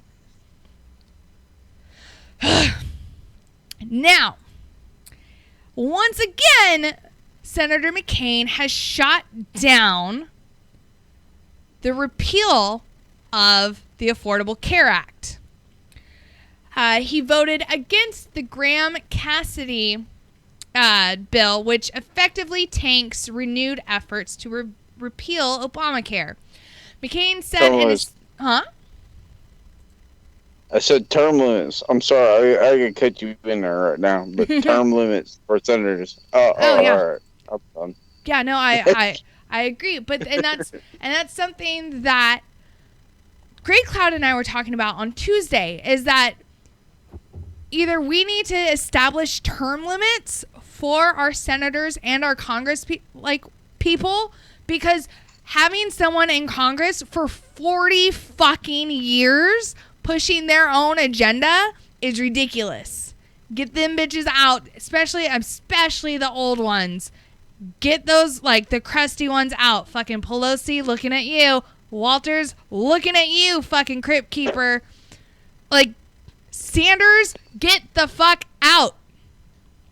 Now, like, that's just another thing that blows my mind. Like, how is it that these fucking 20-year-old kids wanted Sanders in, who is 50 to 60 years older than them? Like, oh yeah, he's gotta look out for the young people. It's like, because he drives a cool car. That man hasn't been a young person since like the 1800s.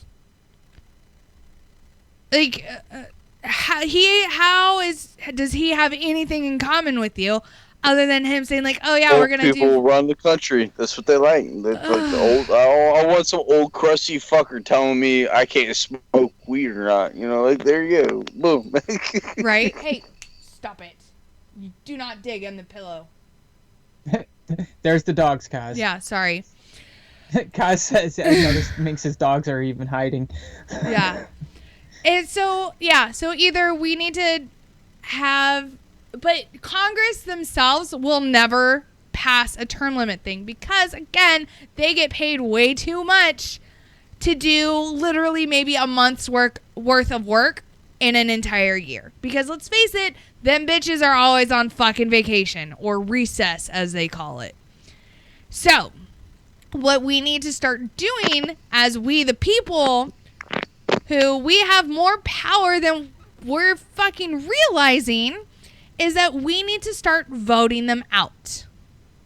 That's what we need to start doing as we the people. I agree with the term limits, but I think it should be staggered term limits. What do you mean? Explain. East Coast. Yes. Votes 1 year. West Coast, votes another year. So everybody stays in for 2 years. Well, that's already how it is. No, I'm saying, what do you mean that's how it already is? You only vote for senators or Congress people every, 2 to 3 years? 2 years. So you got your two I'm senators. sorry, so it'd be 4 years. So every 4 years. I mean, so every 2 years, we have the ability to get brand new people out there, but no one fucking does it. And it's like, these no old... one votes. That's the problem. No one votes. Same old fuckers, crusty old fuckers, like jacking their dicks, looking at child porn. No one. Right. I'm sorry. Sends naked Snapchats to people. Right.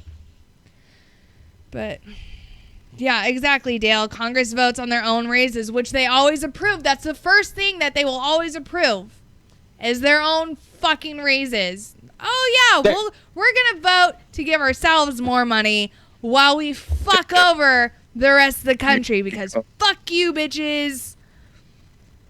There you go. Because Doc and Kaz the got rest it. of the country is like starving and like going on food. Right. Doc and Kaz got it. Doc says every 4 for president, every 6 for Senate. Yeah. Maximum service, 12 years. I mean, don't they instantly get retirement benefits as soon as they serve? No. Oh yeah, that's the other thing. They need to pull that. Yeah, no, they get even if they only serve like 2 to 4 years, they get that pay for the rest of their life. They get retirement benefits. They get all sorts of shit for the rest of their life, even if they are in their 30s or 40s. Because some... So what you're telling me is if I gave a senator private pay the rest of their life, the private's like the private could only make so much as a senator and get the same health care as a senator, we would fix the VA system instantly and essentially allow, whatever, you get what I'm saying. Yeah. Let me see how much a senator makes. What? I want to know how much a senator makes. Dude, it's 6 figures. Yeah. And then if you're chosen for Speaker of the House or the House Majority Leader or House Minority Leader, you get extra money on top of that. Sorry, Hi, hello. Fucking dogs, I swear. God, go lay the fuck down. Oh, they're Salaries so of members of the needy. United States Congress. Position, delegates to the House of Rep, 174. President Commissioner from Puerto Rico, 174. President Pro Temp of the Senate, 193,400. Majority Leader and Minority Leader of the Senate, $193,400. Yep. To literally sit there and not do a goddamn thing. When did it start getting stupid? Exactly, William. Like, taxpayers pay for it even if they only stay in for 2 years. And it's ridiculous. But yeah, so McCain was quoted as saying that he cannot, in good conscience, vote for the Graham Cassidy proposal. He says, I believe we could do better working together, Republicans and Democrats, and have not yet really tried. Nor could I support it without knowing how much it will cost, how it will affect insurance premiums, and how many people will be helped or hurt by it. Without a full CBO score, which won't be available by the end of the month, we won't have the reliable answers to any of those questions. Now, again, this is the second time McCain has saved the Affordable Care Act from repeal in the Senate.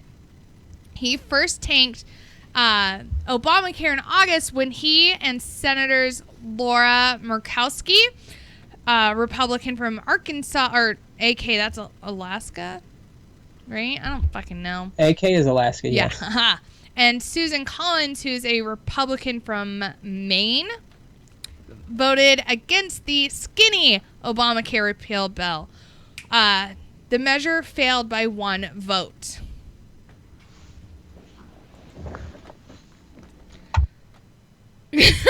Dale, McCain needs to skydive without a parachute. But it's they're talking about they don't know how much it's going to cost. But the Affordable Care Act passed without knowing how much it was going to cost. They had an idea, but they didn't know for sure. 1. 2, they promised premiums were not going to change. That's bullshit, because premiums are now in 5-figure digits. Not premiums, but deductibles. People are having to pay over $10,000 worth of deductibles in order to get anything done. So, perfect example is, hi, can I help you?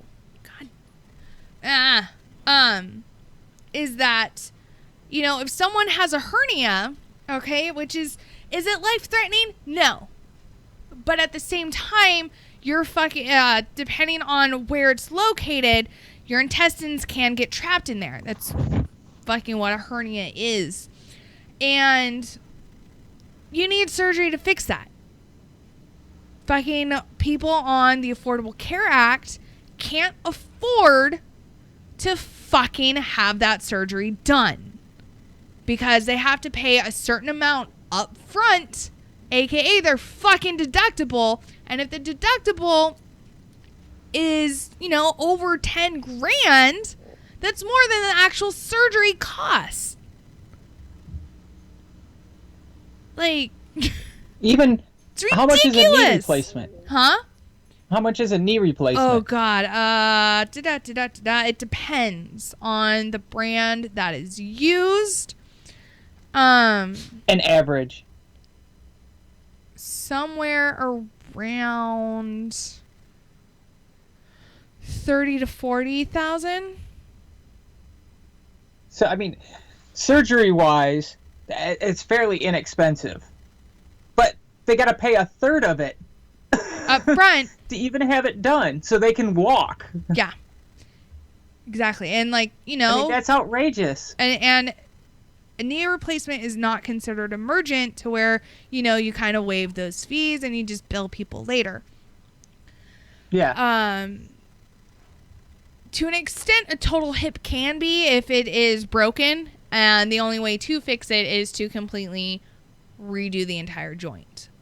Then that's considered an urgent, but not life-threatening. So, it's fucking ridiculous, And then on top of that, if you don't, oh hey Dustin, oh from Sweden, hello. Flash says, get you a sandwich. Mud pup. Ha ha. Don't be jealous. But no, okay, so then on top of that, the fines if you don't fucking get this insurance are ridiculous. I fucking got fined because I got out of the Army, and it was before I like got into the VA system, and I was just like, why? Like, I don't get sick often enough to where paying almost $1,000 a month for an insurance that I'm not gonna fucking use. And it's not like you don't work for a bunch of doctors. Right? And exactly. It's not, hey, can you write me a script for this? I mean, technically, in theory, you know, they're not supposed to, and whatever. But yeah, you know, like, and it's fucking ridiculous. I got fined almost $3,000 because I didn't have Obamacare. Over a course of like just a couple months.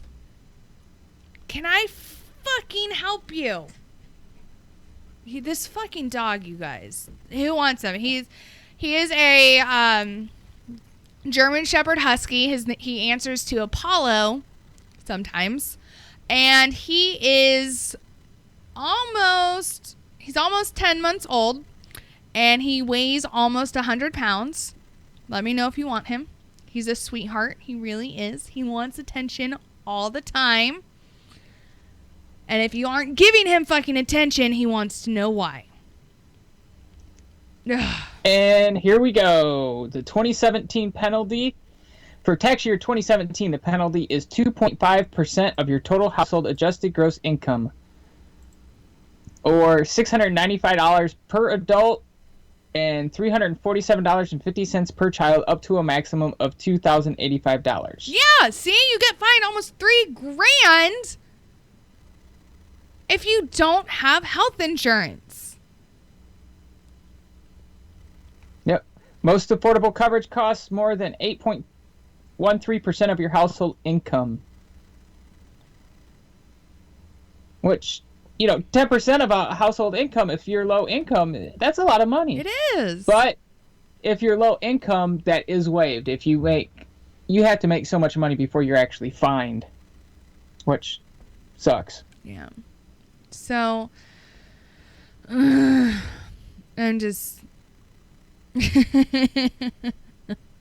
Casey, me.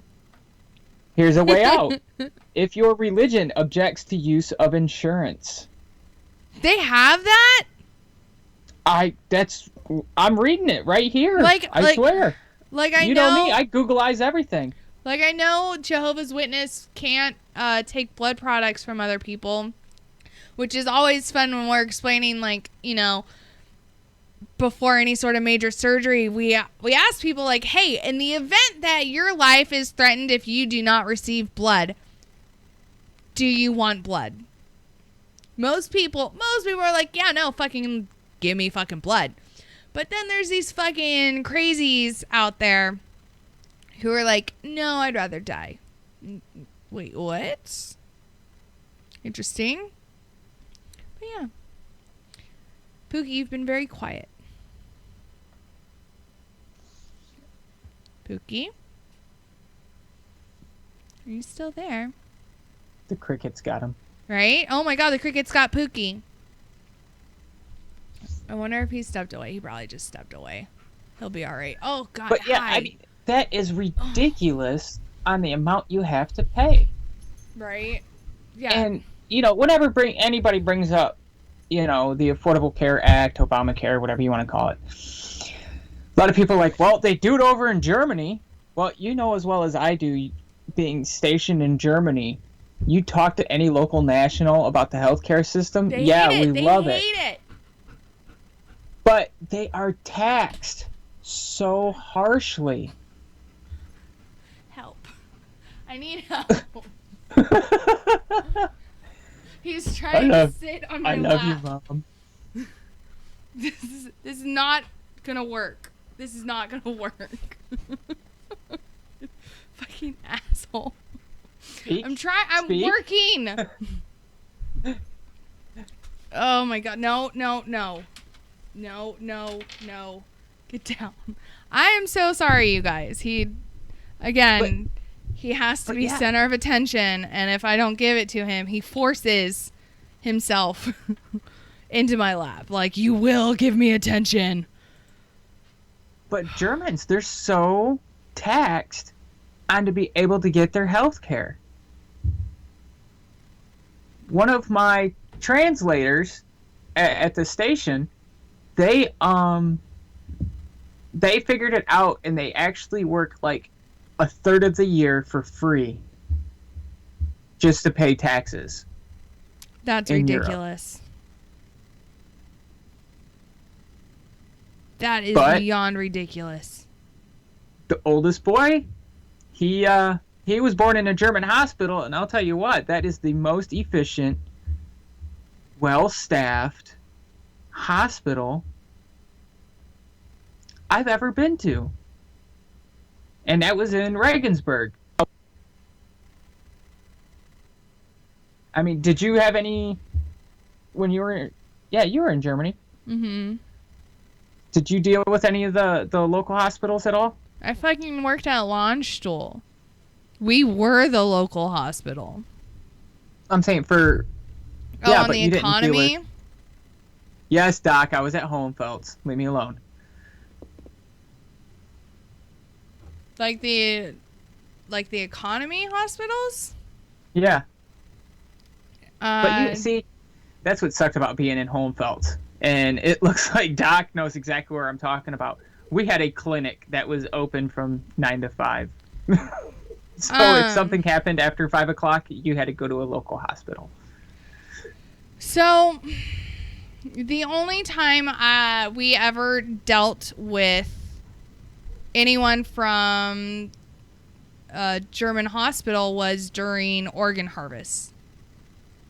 That's the only time. Okay. So I can't fucking tell you because, again, I worked at the local hospital. Yeah, you were at the big hospital. I was. Lucky. I know. It's so shamtastic. It was amazing. I love it. Hohenfeld's does not suck ass. No. I want Pookie. I want his opinion on all this stuff. Like, what's your opinion about McCain doing this? Or why do you think he did it? God. Oh. I have no clue why he did it. But this whole Affordable Health Care Act, it was piss poor planning. For me. In my opinion. It was piss poor planning.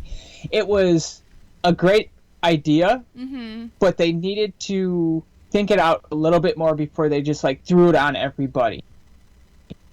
And figured out a way on how to keep premiums low and everything else, just like insurance used to run. I grew up as a Blue Cross Blue Shield baby. And I can remember it was, my mom did not pay that much for insurance. Yeah. And even in our rough times of, barely having any money or anything else, we could still go to the doctors and we were still taken care of. Yeah. With very low, okay, so the 80s, $10 is probably $30 now, which really ain't bad. To go see a doctor and, all of the medication was covered under the insurance. There was no copay, nothing like that. Yeah. But some of the horror stories that I'm hearing is that, depending, if you don't read the website right, you get stuck with a crappy insurance plan and you're paying that $10,000 deductible because that's all you can afford. Because 13%, isn't that what I said was 13% of your income is the average of what it costs? So if you're only making $30,000 a year, that's $3,000 that you're paying out, which is a lot to somebody only making $30,000, especially if they have kids and everything else. Yeah. And medications ain't cheap nowadays. You always ask for the generic version. Everything that's out there. Okay, so healthcare tip, everybody. Always, when you go to a civilian pharmacy, always ask for the generic version. It's the same thing, just a different press, right? Exactly. And it is far cheaper than name brand shit. It's the same ingredients, the same active ingredients, the same chemical compound, but it's the generic version. Does the same thing, just as effective, but it is literally at times over 50% cheaper. Yeah, all they do is change the mold out to press the pill. So always ask for generic version. When you go to the pharmacy, always ask for the generic brand. Yeah, it's like Great Value pineapple from Walmart and Del Monte pineapple. Well, it's the same exact thing. It's just the different labels thrown on it. Well, I mean that, but then also fuck big pharmacy. So. Yeah, because that whole thing with the allergy shot. What's that called again? EpiPen. Yeah, the EpiPens. You know, their whole big gouge that they were doing. With it was like, what was the pens? It was like some ungodly, like $10,000-$15,000 for a pen is what they were charging insurance companies, and it cost like maybe $5 to make.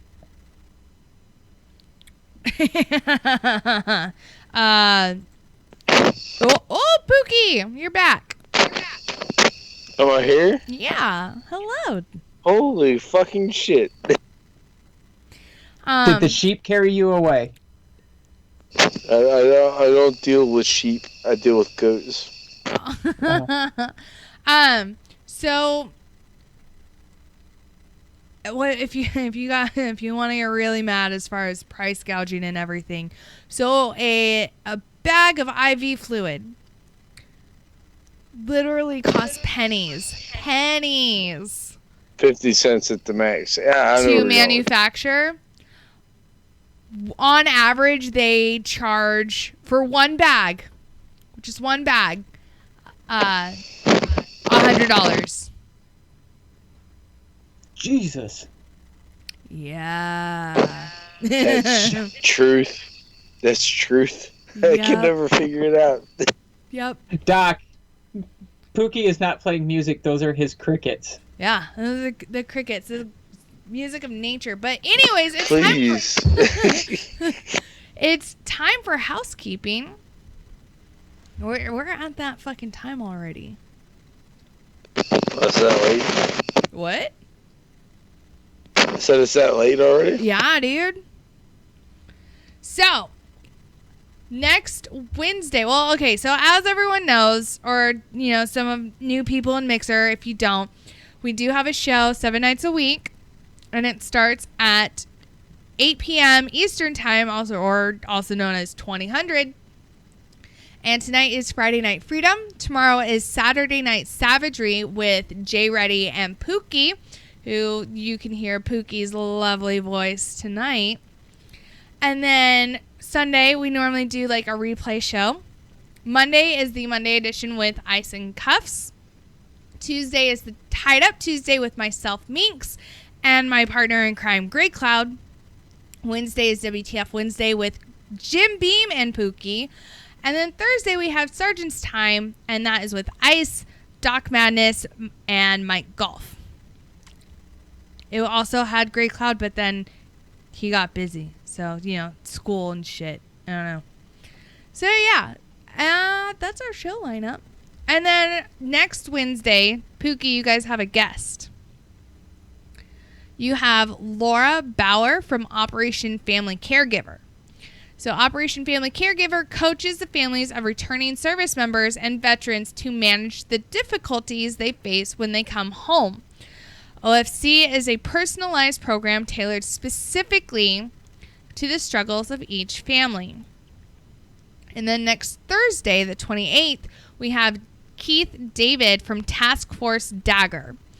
Now, Task Force Dagger Foundation provides assistance to wounded, ill, or injured U.S. Special Operations Command, or USACOM, members and their families.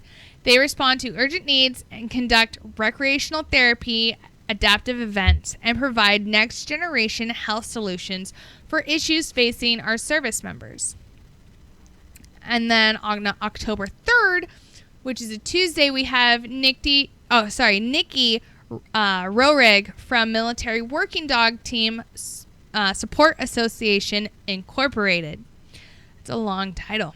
So, Military Working Dog Team Support Association is a nonprofit organization that supports military working dog teams by a variety of means. Some of these are care packages, some are handler recognitions, hero dog awards, veteran dog handler cause support, and support for memorials. And then October 6th, we have Brian Jacobs from Vets to Success.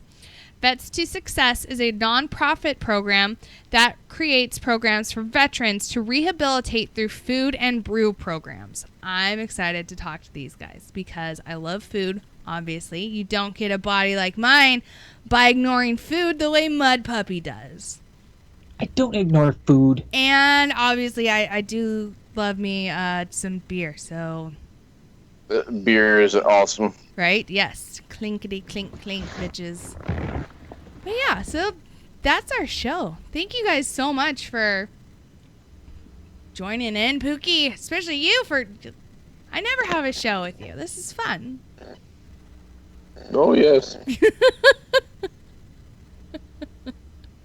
But yeah, so everybody in Facebook, everybody over on Mixer, YouTube, and Twitter, or whatever it's called, fucking Periscope. I don't fucking know because I don't It's called the twatter. Yeah, I don't fucking twat, so I don't fucking know what it's called.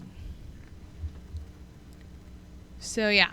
But yeah, everybody who joined in, thank you guys so much for joining us, and we can't wait to hang out with you guys again. Make sure to join us tomorrow while Jay Reddy and Pookie have live coverage of the world ending, allegedly. It's the end of the world as we know it. So, yeah. We're covering the end of the world. Hell yeah, it's gonna be a great show. So with that, we will see